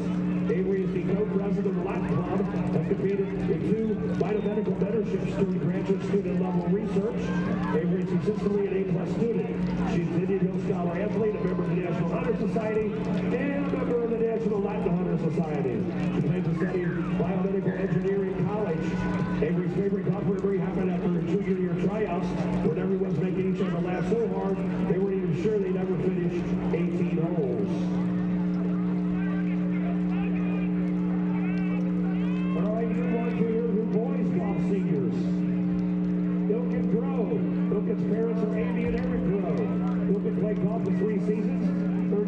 varsity letters of the Braves. His athletic achievements include 2021 CHL Honorable Mention Honors, 2020 and 2019 Junior Varsity Golf Team Most Improved Player, top 30 disc golf amateur player in the U.S., record-setting highest rated with a career rating of 962, junior disc golfer in the state of Ohio, placed first in 11 out of 20 disc golf tournaments. He also earned the 2018 Road Character Award on the Indianapolis Club Shoot Team. Ilkin played rec basketball and was the captain of the Dynasty Black Select baseball team. Ilkin owns a 4.38 GPA and is an Indianapolis Scholar athlete. He plans to attend the University of Cincinnati to major in engineering. Ilkin's favorite high school golf memory is our team shooting 284 at the CHL preview this year. Peter Sheekley. Peter is escorted by his parents, Robin and Matt Sheekley. Peter played golf all 4 years, earning 4 varsity letters. Peter earned first team All-CHL Conference honors for 3 seasons. He is a 2-time CHL champion and a second team All-State selection. With a GPA of 1.3, Peter is a scholar athlete and member of the National Honor Society. He also competes in DECA. Peter plans to study finance in college next fall.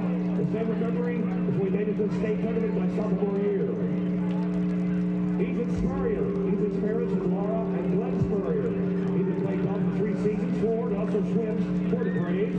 Ethan owns a GPA of 3.45 and is an Indian Hill Scholar athlete.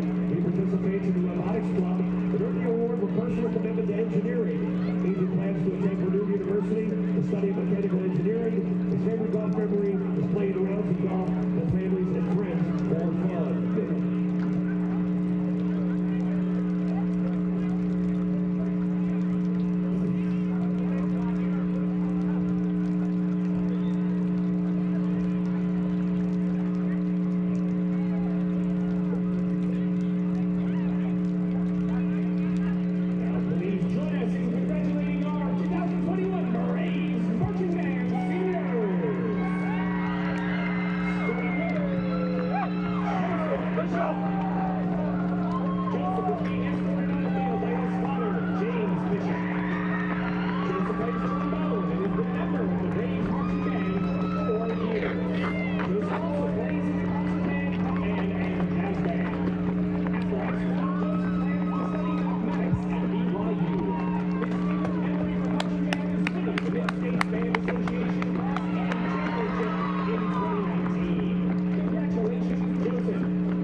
Girls soccer, Annie Estradine, her parents, Elizabeth and Rich Estradine. Boys soccer, David Helbrun, parents, Mary Beth and Danny Helbrun.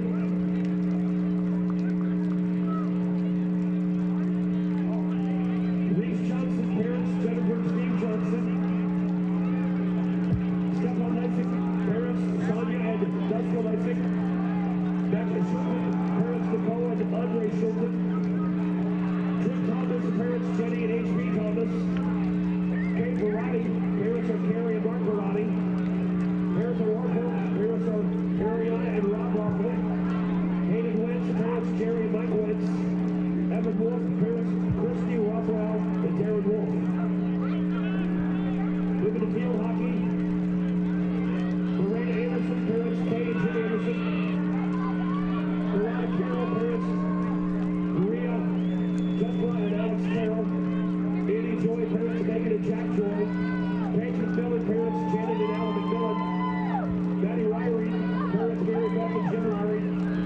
And volleyball, Michaela Beite, parents are Donna and Michael Beite. And Kate Magden, parents, Tara and Tim Magden. Put your hand together there for all our seniors.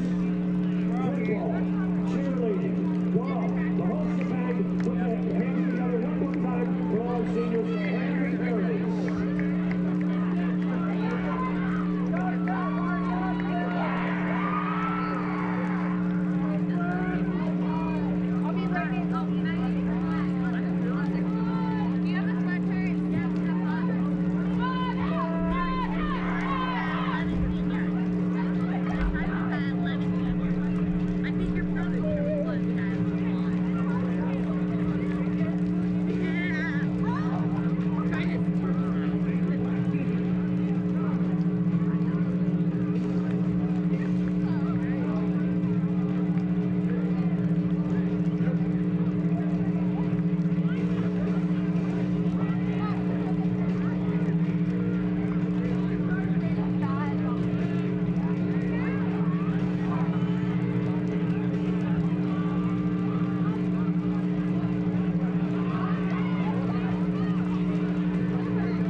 Tomahawk Stadium, and Indian Hill receives the second half kickoff. It's a short kick. Robbie Gutman. And he's taken down at the 30-yard line. The Braves get pretty decent position to start here in the third quarter. Brian, the Braves, kind of a sluggish first half for both teams. Not a lot of momentum, and the Braves did have an opportunity a little bit earlier and got stopped and were able to come out with a safety, but 8-0. Yeah, so I thought it was, all things considered, I thought it was a fairly clean first half. A turnover, a couple penalties. There was one in particular for Reading that was very hurtful, but I thought these teams did a good job battling and getting off the field defensively. And we'll see if that continues here in the second half.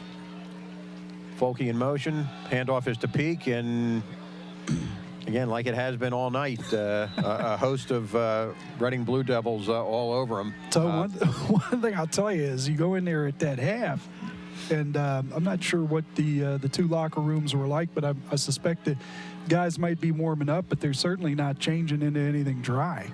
What you got is what you've got for the entire night. You come back out here into this mist, and all these guys soaking wet, and boy, this is a different thing than the heat we're experiencing earlier this season. Bonagel fakes the handoff to Peak and keeps it himself, and looks like that brings up a 3rd and 5. And Antoine Peak just has not had any running room. Reading has done a terrific job really keeping him from any breakaways. And mentioned that Dickie Engel, the freshman middle linebacker, number 4, really done a terrific job and not giving Antoine any breathing room. Yeah, Antoine's had quite a few touches, but Robbie Gutman it's all with the first down.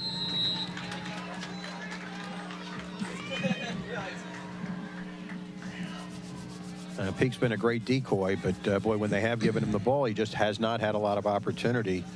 Unfortunately, Antoine, there are a couple colleges here tonight to look at him.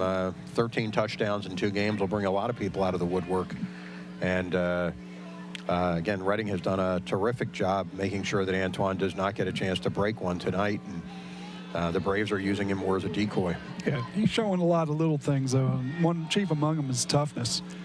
Well, Hey, Toe, just thinking about boys are moving the chains here. I kind of like this. well, that was 1 first down. Unfortunately, Antoine only gets about 2.5 or 3 on that last play, so we have 2nd and 7. Yeah, setting themselves up, though, for manageable situations. And right now, boy, I tell you what, a sustained drive with points at the end of it. We were watching at the half Alex Grace out kicking the ball from 50, Toe. He was kicking it from 50. Now, I know it's just a warm-up with a little holder, but nonetheless. Antoine Peak hangs on to the ball and gets thrown down, but about a 10-yard gain for Antoine, and he finally had a little bit of running room and takes advantage of it. And the Braves cross midfield and get down to the 44-yard line of Reading. Yeah, Antoine showing quite a bit, showing some athleticism tonight, some toughness as we talked about. The other thing he's showing is patience. He's not a guy that's upset that he gets stopped here and there for a short gain. This guy that goes back to the huddle and gets ready for the next one. And those things are look at this. things that are wow. Keeps those legs churning, and Antoine could have been a 1-yard loss, gets about a 2-yard gain. Yeah. Give him a 1-yard gain. 2nd and 9. So as we're here in week 10, you start to think about seeding and things of that nature. Braves with a chance right now as it is. Braves would be on the road against Taylor. Taylor somehow seated ahead of this Indian Hill football team in spite of the fact the head-to-head was lopsided in Indian Hill's favor. Antoine Peak. But a lot's going to happen tonight, and it would not surprise either one of us if Indian Hill ended up hosting a playoff game in the first round. Just need to move up one spot. They've got a few teams ahead of them that have good, tough matchups like the Braves do tonight. So assuming the Braves were to win tonight, first things first, Braves with an opportunity to host a playoff game. Well, if the Braves are going to win, it'd be nice to get some points, as you said, on this drive. Robbie Gutman all the way at the top of your screen with single coverage. Antoine Peak, and oh my gosh, the entire Reading student body waiting for him. Really smelled out well. The defense for Reading has been outstanding tonight, and really done a great job. And again, Antoine is a catalyst here for the Braves, and doesn't get a lot of opportunity now, and the Braves have got to find some offense somewhere else. Tough thing about that with play call, 3rd and 5, if you get a yard or two, given where you were, you're probably, which was it just inside the 40, you may be in 4-down territory. Obviously, when you get to 4th and 11 and you're at the 45, different ball game. Wow. Well, nice job. Nice pickup by Hinton. Yeah. And a good ball could have bounced in the end zone, but it could have pinned him down inside the 5, and Reading will take over on their own 10. Yeah, Hinton might be threatening to take Kyle Farmer's job next year for the Cincinnati Reds at shortstop. That was a nice pickup right there. Yeah, and a little bit of confidence, too, which I absolutely love when these guys will be confident in their abilities and go ahead and make a play like that. So that's the difference between being outside your 10-yard line and maybe at the goal line if he doesn't pick that ball up. Saw Gutman do it on the other side for Indian Hill all night long, and it's made a big difference. Well, we need to remind people that there's been a mist or a steady rain falling all evening, and that ball is slick, as is the ground. Steinkoenig takes the snap, and he's going to run. And he's tough to bring down. He's tough to bring down when he makes a decision. We've seen so many times tonight with that big frame, him maybe not making a decision, maybe not going north-south, giving those Braves defenders an opportunity to flip him, to do all kinds of stuff. And it just doesn't have to be that way. That's something that's easy to fix and make him a guy that falls forward every time. He gains about 6 yards on that carry, and it was 2nd and 4. Yeah, big frame and great kid, too, from everything that we know. Just an outstanding young man. Good positive Connor. yards, yeah. Well, he, You know, everybody, I think when you get a 2 or 3 yard gain on first down, a tendency, I think, for folks is to try to, look at it, and it's not the greatest play in the world, but boy, I tell you what, it sets you up to keep moving chains, and that's what this game's all about right now. well, 3rd and 4. This would be a great place for the Braves to stop. Yep. The Reading punting game has not been stellar, and the Braves could stop Mr. Steinkoenig and company. They would get the ball in great field position. And so this is truly one of those plays that you can't cover everything, but everything is available. You can run this, you can throw it. See what they choose to do. Looks like they're in an empty. Steinkoenig to throw, and he has. Well, that's a pass there to Jack Nash, the tight end, and a nice completion there for Reading, and a significant gain, and Reading's up to the 31-yard line now with a first down. Nice job by play. Nash to drag across the field and just find some open space, and the luxury of having a quarterback that's 6'5" that can see him. That's Nash's second catch of the game.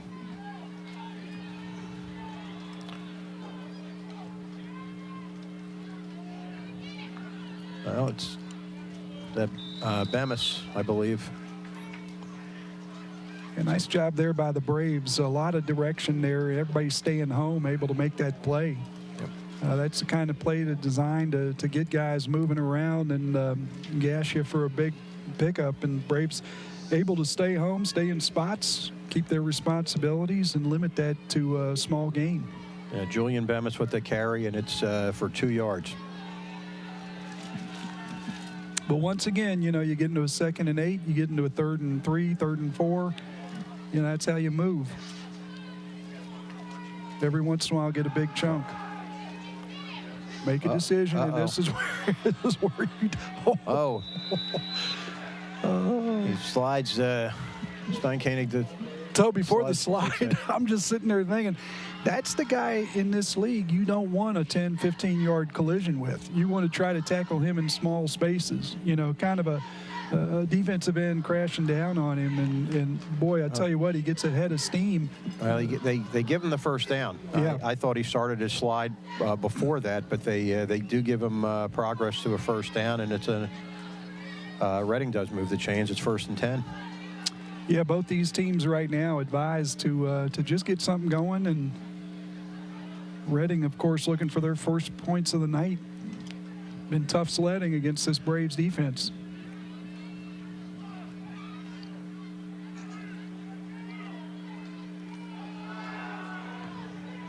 Caden Connor, boy. And so now they set themselves up for a 2nd and short where literally everything is available to them. Not really worried if you have an incomplete pass. You might want to take a shot down the field. Then again, you might want to just keep the momentum of the run game going right now. Luke Folke holding his side here close to us. Luke took a lot of that punishment from Caden Connor, and looks like he's a little wounded. Funny, I was talking to Jessica Folke tonight before the game. I always think 70% of Luke's better than 100% of most guys. That's good point. Is that Cooper Weiler? Yes, it is. Yes, it is.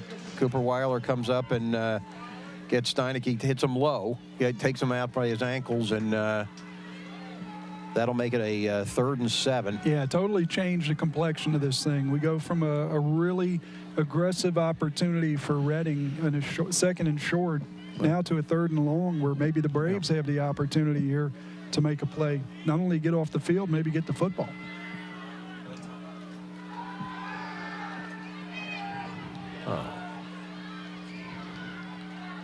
Now the Braves are able to stop.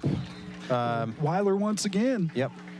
At that one prior, he was shot out of a cannon and came in. And he had help, but Cooper's coming off the field now. He's I was going to say he had help, but he's the one that paid the price. I mean, that great job there by Cooper Weiler. Hopefully everything's okay. I think he got a finger in the eye. But at 4th and 2, interesting call here.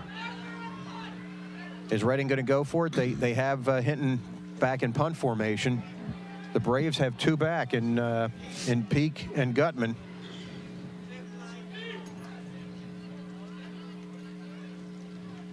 And Hinton does punt it, and a good one over Peak's head, and he's going to let it roll. And wow, just barely, but the Braves are fortuitous bounce for the Braves goes into the end zone, and the Braves will start on their own 20. Yeah, another step or two by that gunner, and you got an opportunity to down the ball inside the 5-yard line. Well, Brian, you talked about the first quarter going very quickly. That was the end. Both teams had the ball just one possession this half so far this quarter, and we only have a minute 41 left. Yeah, so you really do start to feel like you're settling into a little bit of a rhythm here with these two teams, kind of figuring each other out.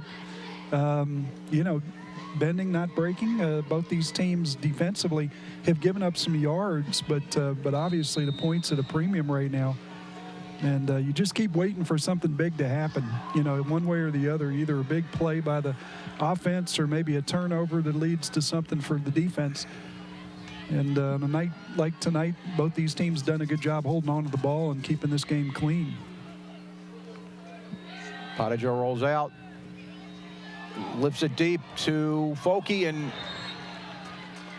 we might have had close to a pass interference, but no such luck. And great job by Folke, first of all, to get behind the defense, and then Johnny, nice job getting the ball out to him. But once again, you got athletes. I think these guys are not used to the ball being closed on like that. And not a bad throw, not a bad route, certainly. Just got to give them credit. Ball gets in the air, these guys go get it. This Reading defense, 4 or 5 guys that can really go get the football. It's 2nd and 10 now. The Braves line up. Cooper Weiler is back in the game for the Braves. It gives you kind of an idea, Toe, of the passes that are going to work against these guys.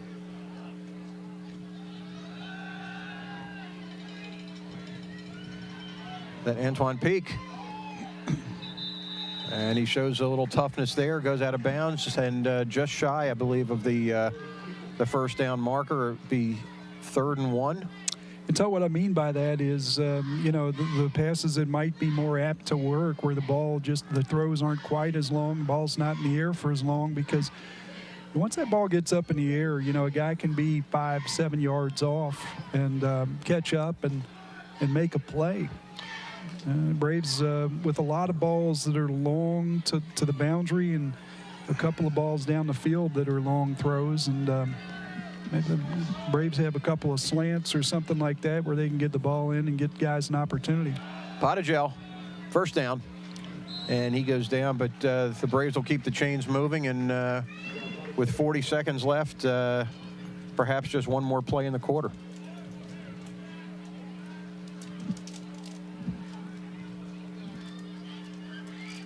So one thing you also see tonight is a lot of respect between these two teams. A lot of guys that, we talked about the size of the senior classes on both sides.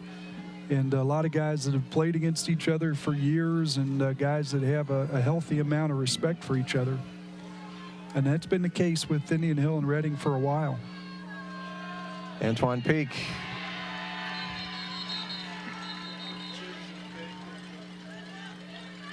Well, there's Jacob Sales and a host of Reading Blue Devils waiting for Antoine, and that will be the end of the quarter. Yeah. So as we approach the start of the 4th quarter, the Braves up 8-0. Much lower scoring, Brian, than you and I had figured coming into this game. Maybe the weather conditions have something to do with it, but well, and 2 evenly matched teams, especially in the skill position. We talked about, the number of basketball players, 8 Reading football players, most of them defensive backs playing high school basketball. Those are some of your better athletes. It's a hard sport to get on the floor and be part of. Same thing with Indian Hill, 9 of them on the Indian Hill team. So, you got some guys that, when you have 2 forces that are kind of equal, meeting, you're going to have a stalemate, and I think that's a big part of what we've seen here. We're talking about some of the respect between these two organizations. I know when my son was playing for Indian Hill, my son and a guy named Mancini Jackson, one of the all-time great names up at Findlay now playing football. I know that, Reading didn't beat them basketball, football, but boy, I tell you what, the level of respect that, hey, this is a great athlete, this is a great kid. I think that went both ways between the two of them and between the teammates. And these are always teams, I think, that have looked at. Reading teams are always tough. They're always gritty. I think the Indian Hill team's the same way. And, I think these are just two evenly matched teams. And you can see it. You can see it when guys get up out of the pile. You can see that there's a great deal of respect. I can't tell you how many times tonight somebody from Reading has picked up Antoine Peak. I mean, they know that he hadn't had a lot of room to operate, and they admire his toughness and respect him as a competitor. So I was just thinking back to that game in 2015 and some of those Reading names. We talked about Sam Ashbrook, but Baden Pinson, what a great player. Nariah Brooks, and I don't know if Antoine Brooks is his younger brother, if that's the same family. Or Babbling Brooks. The Wackendorf family. Mentioned Mancini Jackson was a sophomore then. Tyler Cromer. And then for the Braves, one guy that's down on the sidelines right now, Dorian Magruder was part of that game. Well, somehow Potajo gets it out, and he throws it short. But I thought he had room. I thought he was going to get a first down out of that. Well, I mean, it's just amazing where we think, oh boy, how's he going to get out of this one? And he made that look easy. Made the turn and got away from pressure. Made it look easy. Just didn't have anybody open. But you think back to the Dan Beckers, and Demetrius Baylor had a big game that night. Marcus Baskin, Grant Gottdiner, Dawson Eichholz, we mentioned Reed earlier. My son Colin Shaw. They're just a lot of guys. And the one that made the biggest play of the night, Blake Hyde. Blake Hyde with a pick to end that game and finally send everybody home after about 4 hours of just high drama. Potajo behind center, 3rd and 14. Nick Heidel toe on that team. Here we go. Gutman. Yeah, but he's not in bounds. And unfortunately, the throw kind of sailed, and in order for Robbie to catch it, he had to jump out of bounds. And so the Braves will kick it back to Reading. Gutman doing a nice job there, working on 3 things. Where is he? Working on, hey, when's the hit coming? And then catching the football, and controlled what he could control. Yep. So Potajo back to punt. The Braves nursing an 8-0 lead.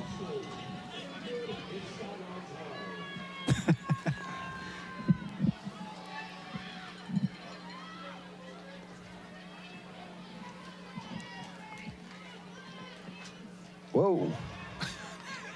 Oh, jeez. Well, it's partially blocked, and well, Johnny's. No, it's a tough snap again, and tough snap. I mean, so it's basically a 7-yard punt. He looked like a center fielder going back to catch that and set up for a throw on a tagging runner. I mean, it's that's tough duty. So the Braves on downs now on that 7-yard punt, and again, I give Potajo credit for getting that much. Reading will take over at the Braves' 36-yard line, down 8-0. So one thing I'd like to point out too, Johnny, a little bit frustrated in that. I know, regardless of what the situation that he's dealt, he's good enough athlete, confident enough athlete. He thinks he's going to make lemonade out of lemons in all cases. And Ty Thornton going over to talk to him. Oh, wide open, and there's a wow. Nice little fake, and boy, that's Steinkoenig with a beautiful pass to a wide open receiver. That's Jaden Bemis, and Reading in business. Cade Connor, and he gets in, and it's an 8-6 game. Boy, the momentum shifted rather quickly. Yeah, so a little thing like that, well, actually a big thing, big play from a field position standpoint, and next thing you know, lights a little spark. Let's see the Well, we're going to have a 2-point. Reading going to its bread and butter right there. Yeah, and Connor. obviously down 8-6. Reading's going to go for the 2-point conversion here, and it's kind of important if the Braves could stop them. Yeah, big opportunity for the Braves really to take the momentum away right here.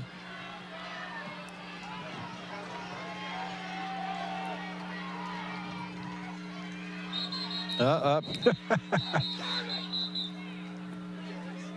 Was there a timeout?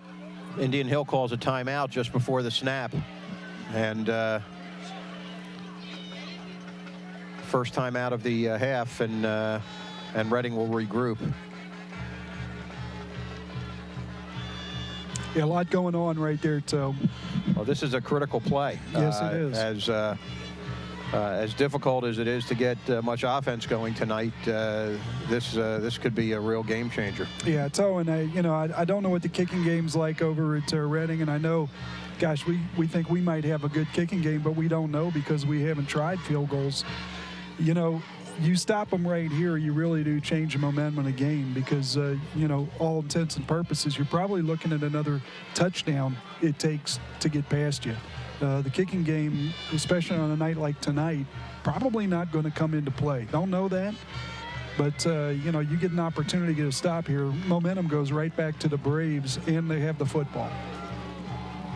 Well, Coach Akiri has the right players in the game where he wants them, and let's see if they can get the job done here and stop Mr. Steinkoenig and the Blue Devils. Caden Connor behind Steinkoenig.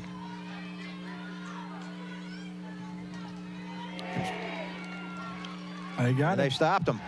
Steinkoenig, who obviously is a tough stop at 6'5", 225, 230, and the Braves do a nice job. Let's see how they did it. So let's take another look at here. You got a fake handoff, another fake handoff, and then you got to get that big load move in the right direction. And so I just think, this is another case of maybe a little too much going on, a little quarterback draw with somebody running by without the fake handoff, just looking at a jet sweep possibility or something like that, and get him going north and south and get him making that decision early. He's just looking for a crease, Toe. Oh, he had number 56, Birch Carter, who was responsible for slowing Koenig down before he got some help, and let's hope that that's a game winner.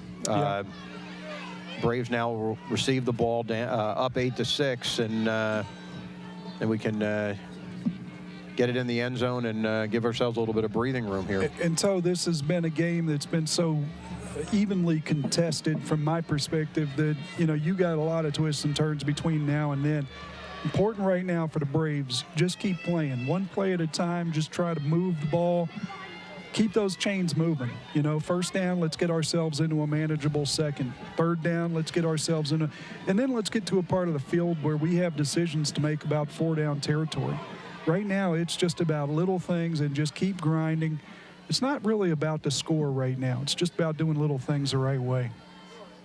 I think they're going to be fine. Jacob Allen gets ready to kick for Reading, and it bounces. Uh-oh, Robbie goes through his hands and picks it up. It's a little bit of room, and he's taken down right at the 15-yard line. Yep.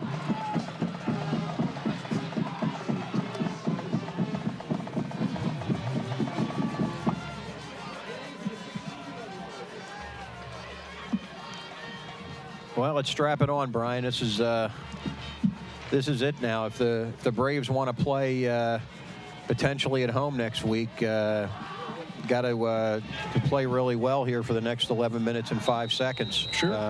Otherwise, we're on the road, and we'll miss you and the audience. Antoine Peak right into the Reading student body again, and Caden Connor leading the charge, number 21 for Reading, doing it on both sides of the ball. And they're calling it a 5-yard loss for the Braves, so 2nd and 15. Not quite the start that we were hoping for, and let's hope that Johnny Pottigel has a little magic.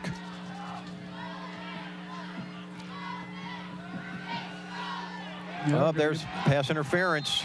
Robbie Gutman doing a nice job sealing his man again, and that'll give the Braves a first down and keeping the chains moving. Yeah, so that was an easy one.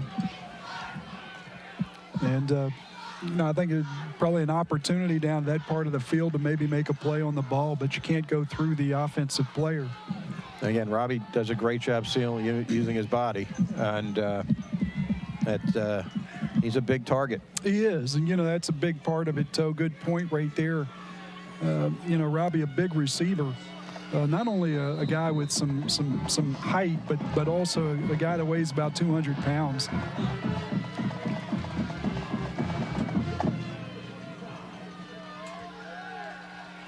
Nice. Robbie Gutman hangs on, and nice catch. He's, been the guy tonight receiving-wise. It's about his either fifth or sixth catch. Again, he's had a couple big games this year, and let's hope a big fourth quarter coming. So very cerebral by both the coaching staff and the players. Same looking route, seemingly at the beginning of it, that you just saw the play before, but a pump fake and a spin to get out of that area and actually beat the defender deep. That's just like baseball setup pitches. That's a setup route on the previous play. And Potagel caught. Boy, that's Jack Nash, the tight end, who's caught a couple nice passes for Reading tonight, and with what counts as a quarterback sack now. Yeah, those are the plays that are the big ones, the tough ones. It just puts the challenge on you right now when you're behind the sticks at this part of the game with all the energy level that's coming from the Reading side. Really difficult when you get yourself into these 2nd and 14s. Braves now going to have to make a play.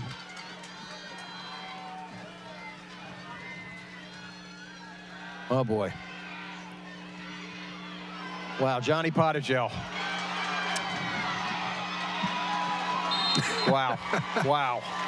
So we said the Braves are going to have to... Well, there's an athlete for you, huh? Yeah, we just said the Braves are going to have to make a play, and that would qualify right there as a play. Once again, I mean, to be honest, Toe, it's almost like you're watching youth football where sometimes the best play is the one that just breaks down. You're going to see Potagel with things taken away from him. And now it's just a matter of athleticism and just beats some guys and, keeps his eyes down the field and just does a terrific job getting his team in a good field position. And changes all the momentum of the game right now for the Braves. Antoine Peak. And a tough 5 yards, but Antoine gets every one of them. So when I say keeps his eyes down the field, obviously he's going to run. He's not going to throw it. But the point for that is Johnny's not worried about the guy that's right in front of him. He's going to beat the guy right in front of him. He's looking at where does he have room after he gets past that guy. And you saw it there. A player on the ground, he made a nice cut to go up the field, guys on the ground. But the reason he was able to get so many yards after that, he's not looking at him. He's looking at the next level, and great job there. And to your point, not only does it give them momentum, it also gives them a level of confidence, and they can be a little bit more aggressive this part of the field.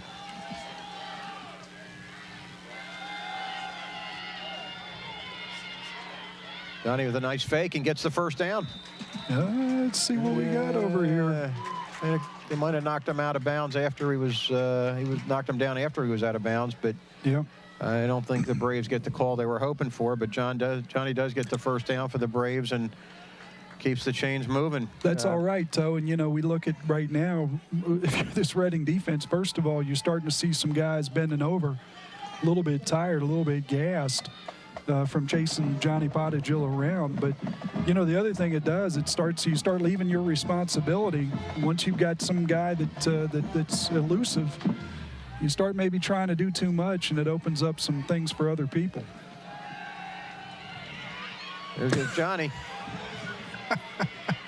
Oh, Throws That's a little okay. short for Cooper Weiler. That's but, okay. That's it. Hey, if that's the average high school quarterback, that's about a 7 or 8 yard loss. Absolutely. And that's okay. Right now, what you're looking for is you're just looking for incremental positives. You don't want to get behind the chains. You don't want to have to take a chance, and you sure as heck don't want them to get on the offensive as a defense. You don't want them getting too aggressive with you. Braves keeping them off that by consistently staying ahead of the chains here in the last couple of series. Well, 2nd and 10, and the Braves' offense right now seems to be Johnny Pottigel. Again, Peak has been slowed down, and Johnny, we got looks like a holding call, unfortunately, on the Braves. Yep.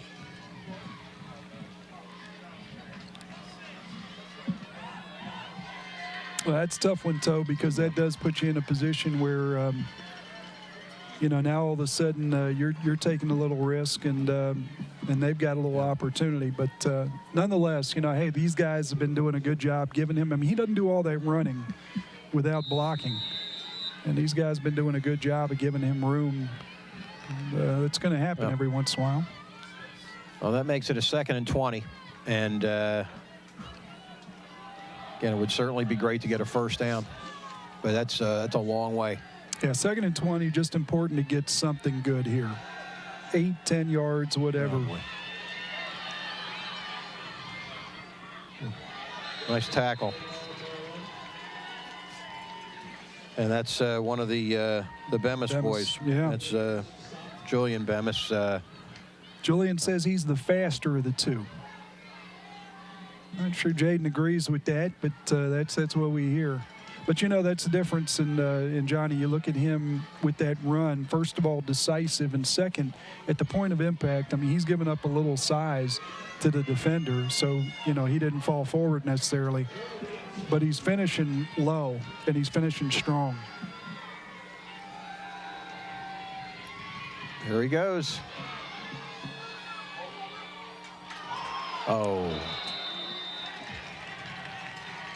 Johnny had some running room, but not enough for a first down, and he puts it up, and that's Luke Folke, who gets knocked over pretty good and is hobbling up. And so that's one too where you're talking about an old man's throw right there. What he didn't throw to where Luke Folke was. He threw him open.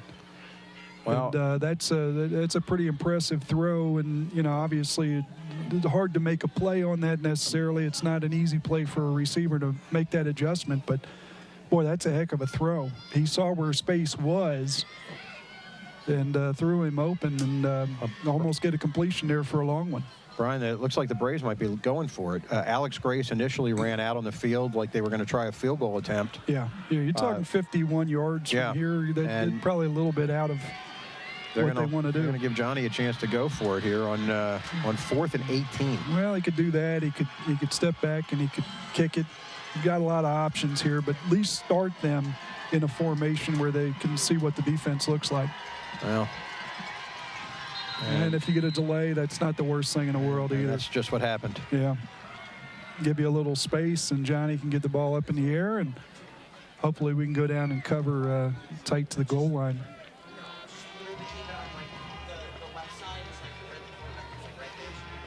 So real impressed with this Reading team. I mean, when there were a couple big plays for the Braves, looked like that momentum had turned, and these guys really did a nice job of getting themselves off the field here. They're going to get the ball back with plenty of time to go down and get points. This is a good one, Toe. Yep. 6:57 left, and the Braves getting ready to give the ball back to Reading. Only up 2. Nice snap. Yeah, we're both thinking the same but he thing. shanks it, and that's the second one in a row now that he's.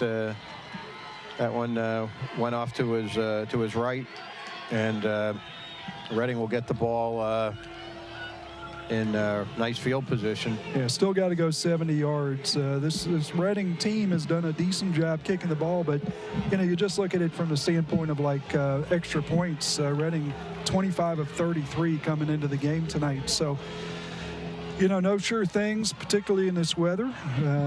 Braves defending a lot of green behind them. Winds up being an 8-yard punt, and Reading will take over on their own 30. Steinkoenig, and he gets out of a tackle, and It's way too high. yep. Everything's standing up, Toe. I mean, I tell you what, 10 minutes changes life, change their fortunes. I tell you that boy, whew.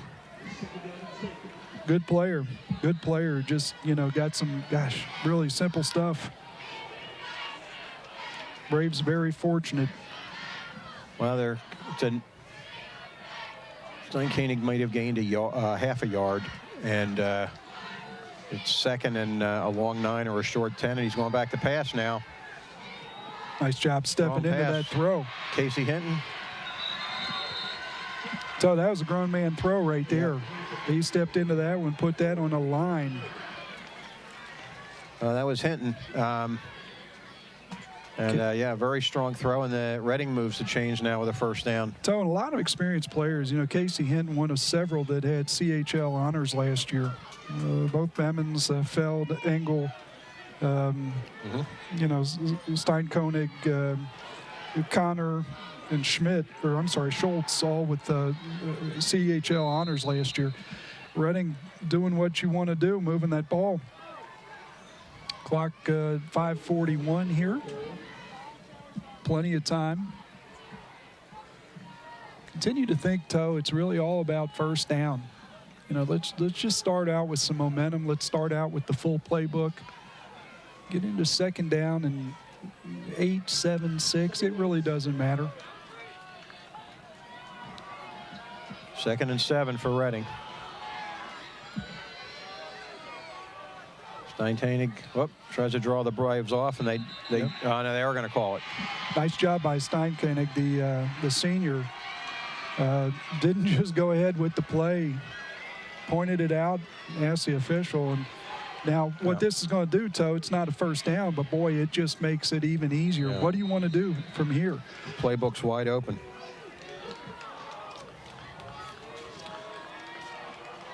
So usually this time in a CHL game, this part of we're talking about Braves playing college football and where they are tomorrow. We've got that prepared.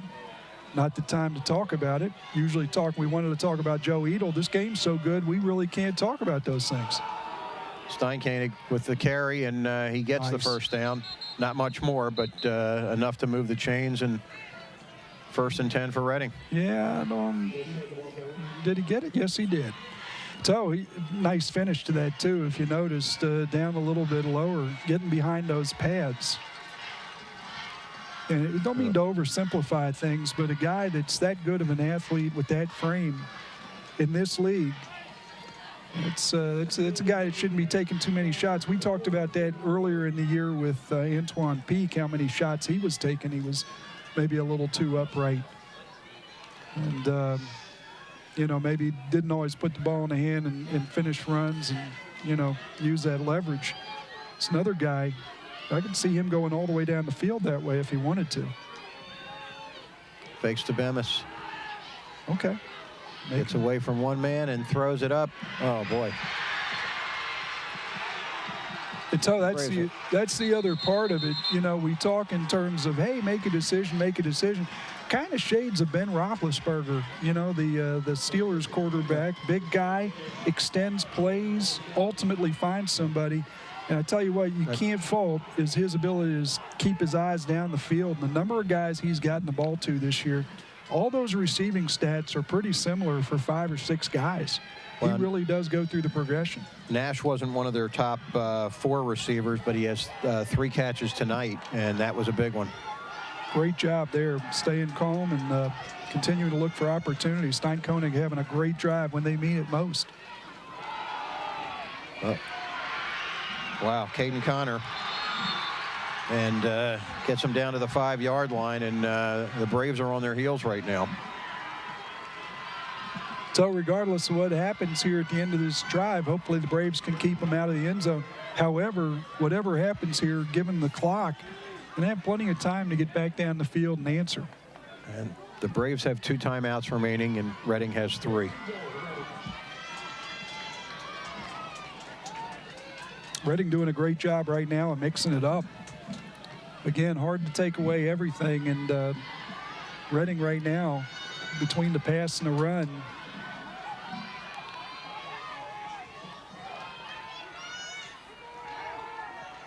oh, wow.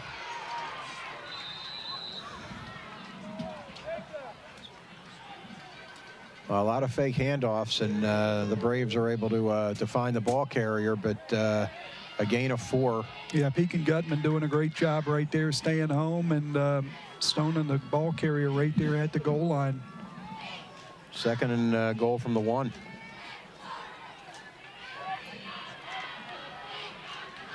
So this is shaping up to be a classic.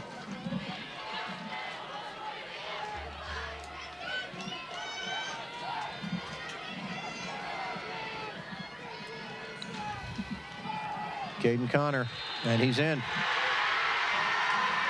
And Reading takes their first lead of the night with 3 minutes still left to go in the game. Reading is up 14-8. Be interesting to see if they try to kick for this or they try to go for 2. Well, I think you'd probably like to put the Braves in a position where they just got to execute the extra point. 25 for 33, they're a pretty good bet at Reading this to get the extra point if they just kick it. But we'll see what they decide to do. That would be my decision, but that's why Coach Reardon gets the big bucks. So really, hats off to both sides. I mean, you know, this Indian Hill defense, quite a few tackles of guys that had, 10, 15-yard collisions where they're going up and sticking their nose in there to defend that goal line. Got to give Indian Hill defense credit. Give Reading credit, though, just for executing. Really mixed it up on that drive. And Stone Koenig, boy, I tell you what, Toe, he showed a lot. Ran the ball effectively, made some great throws, extended some plays. It's really hard to cover people for a period of time, and then you're a DB and you think this guy might take off and run because he's out of the pocket. Next thing you know, he's dropping a ball in the middle of your defense to a receiver that found some space. Great job all the way around. They are going for 2, Brian. Caden Connor, fake, and they do stop Stein Koenig from getting in, and so at 12-8, if the Braves get the ball here and can punch it in, they will be able to emerge with a victory. But yeah,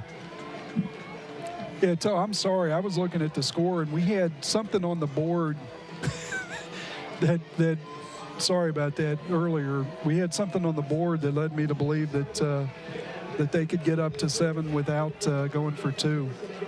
My apologies. Should have known it without looking at the board. Should have known it was 12 points. Well, yeah. Plenty of time, Toe. 3 minutes. 12-8, kind of a strange football score. Yeah, one thing at a time. All starts with a return. And if you're Reading, all you want to do is probably try to keep the ball inside the 35-yard line, maybe the 30-yard line. If you're Indian Hill, secure the football and well, you've got 2 of your seniors that very dependable, Robbie Gutman and Antoine Peak back there. Yeah. And maybe one of them can pick up a little real estate here and give the Braves good field position.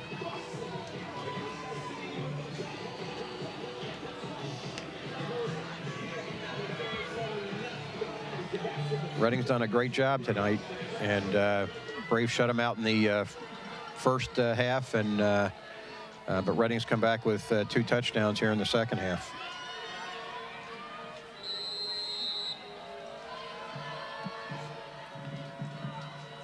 Jacob Allen with the kick. Robbie Gutman.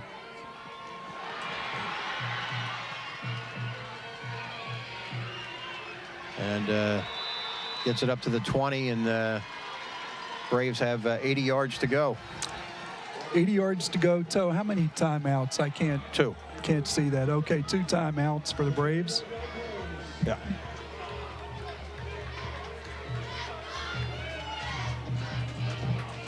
So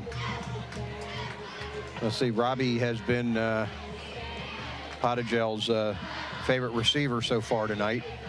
we'll see if he gets some opportunity to do that. And of course, we'd love to see Antoine Peak with a little daylight in front of him. Yeah, you wonder if Reading's going to shade some guys over and try to take that away, and what Indian Hill will have available to them, what they could take advantage of.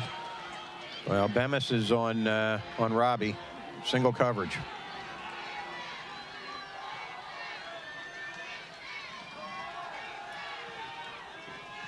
A little bit too high to Robbie and off his hands, so he just kind of ran about a 6-7 yard out and was just waiting for the ball and just a little bit too high. You go to the things that work, you go to the things you feel comfortable with, but the Braves have targeted Folke a few times tonight. Haven't seen C.J. Hayden and really Antoine out of the backfield. You've got some options here.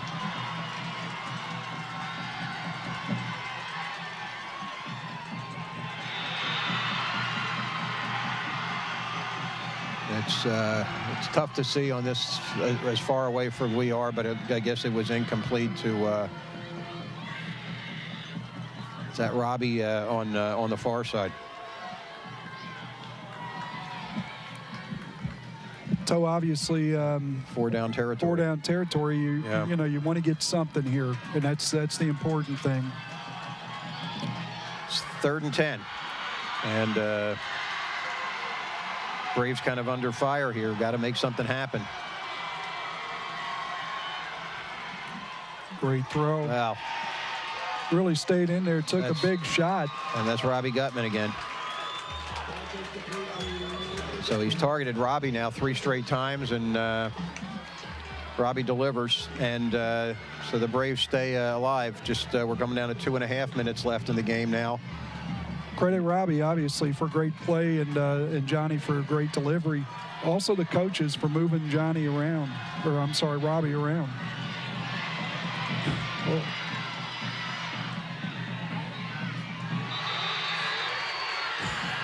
And Reading wants offensive pass interference. They're not going to get it. But I'm not sure. Not sure they're not. They might have a case on that one, Toe.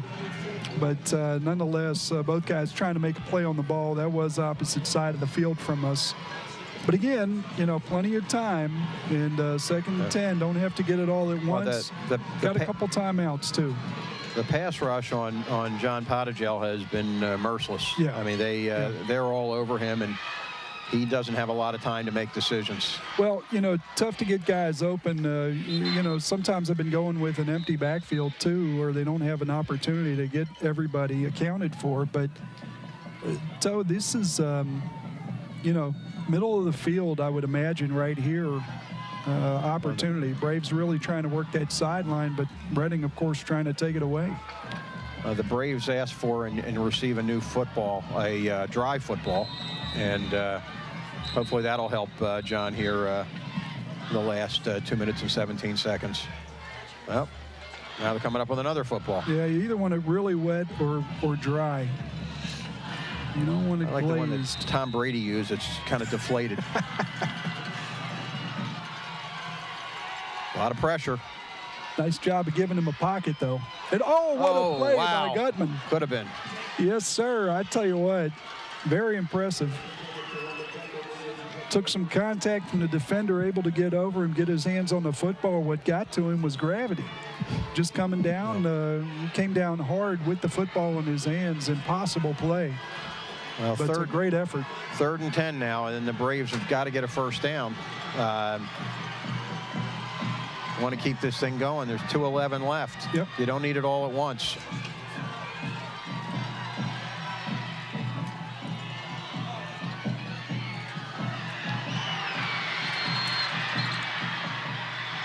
Intercepted.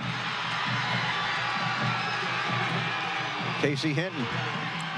So we've talked about it tonight. Some great efforts, both sides, as far as guys going up and getting the ball, making a play on the ball, and Reading able to come away with that one.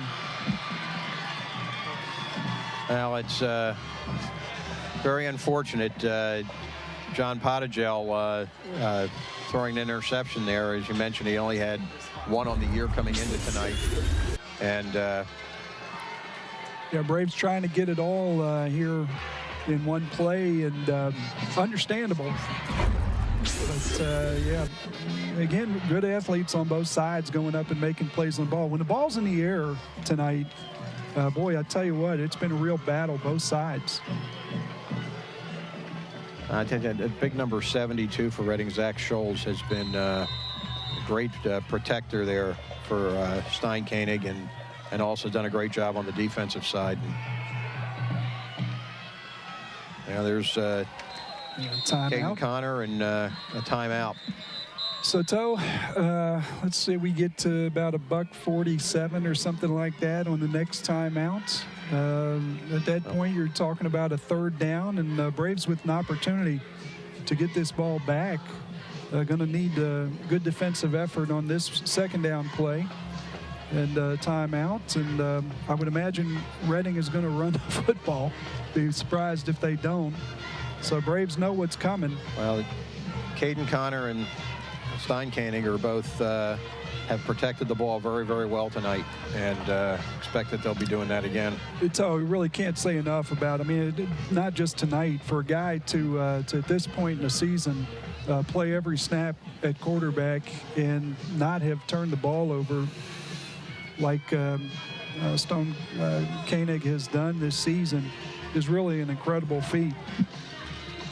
A little bit of time here left in this one, but you'd have to think that this is a ground game, and Braves have an opportunity here to get the ball back. All starts right here with this play. Get this play, a timeout, they'll have a third down opportunity to get off the field. Caden Connor, and and that could be it. Yeah. They missed the tackle, and Eli Riggs brings them down, but after a first down, and with just one timeout left and just 108 seconds left in the game, this is going to be tough to get the ball back. Hey, Tony, you know, that might not be all the fanfare of a touchdown, but that was just as effective. That's a dagger. When you can pick up a first down, when somebody's got you in the grasp in the backfield and you're able to get away and get a first down, all the credit in the world to him. Good job by the Braves for getting penetration and getting hands on him. But what a play to get out of it and to get the first down for his team. So this was a fantastic ball game. Not over, but a fantastic game.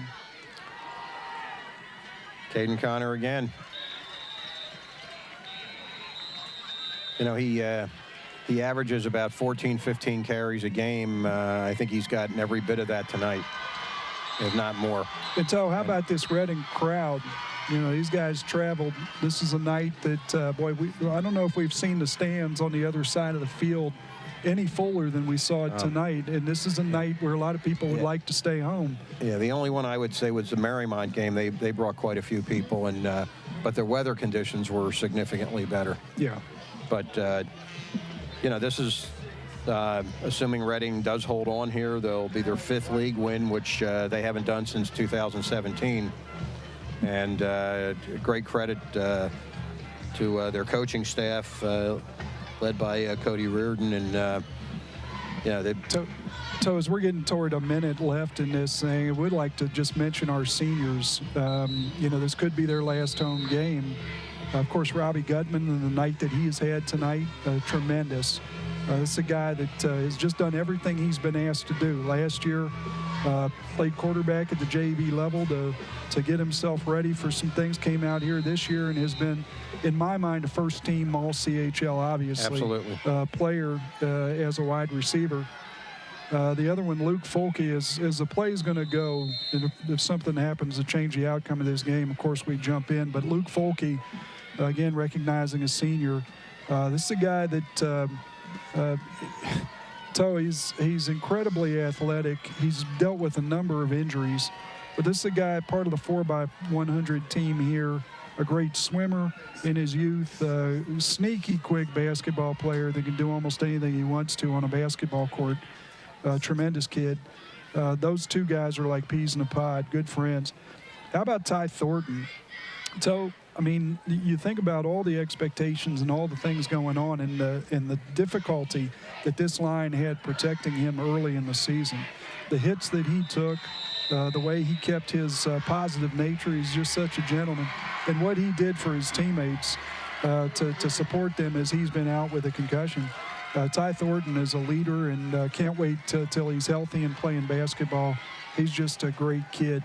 Will Adair, you think about him going in and saying, I want to play offensive line. I think we've got an opportunity to get better. What a teammate that is, and what a kid. He's going to have a great time up at Cleveland State playing lacrosse, but I think he's going to miss a game of football because he's a hell of a football player.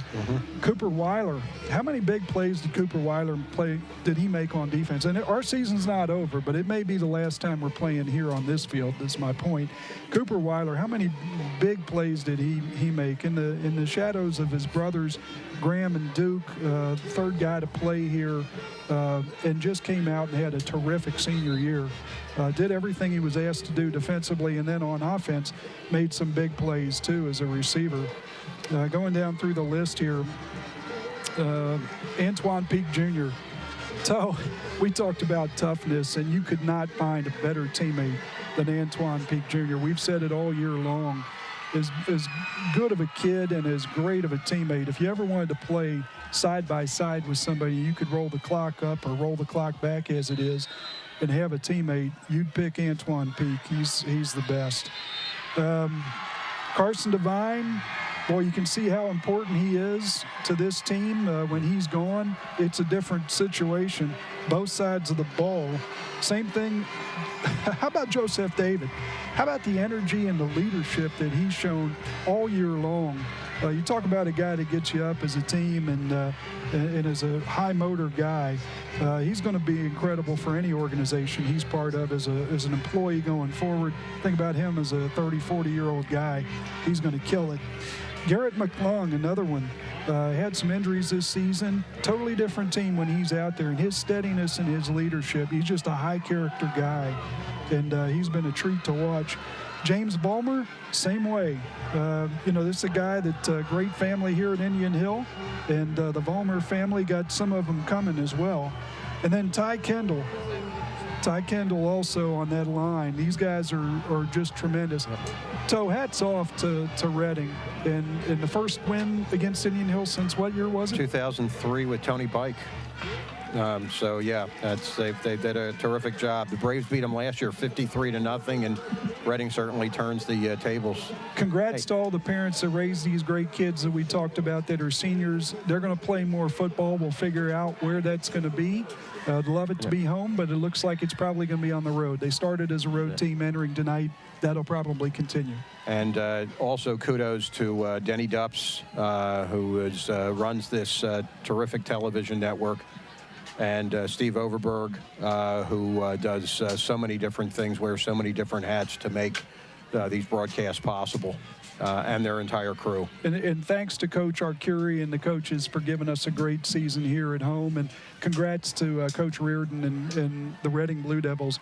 So they're going to be a tough out in Region 20 Division 5 football. This is Tony Harris or Brian Shaw. Thanks again for joining us tonight. The final from Tomahawk Stadium is the Reading Blue Devils 12, the Indian Hill Braves 8. Hopefully there is a lot more football to be played for these Indian Hill Braves. Unfortunately, be on the road, we won't be carrying it. But this team hopefully has, again, a lot more football to play. A lot of good players. Had a couple tough injuries this year. Not making excuses. Reading did a great job tonight, but hopefully the Braves can rebound, and they'll be playing here for a couple more weeks. Again, for Tony Harris and Brian Shaw, good night, everybody. Exclusive coverage of tonight's game on the Indian Hill Television Network has been a copyrighted presentation of the Indian Hill High School Video Department.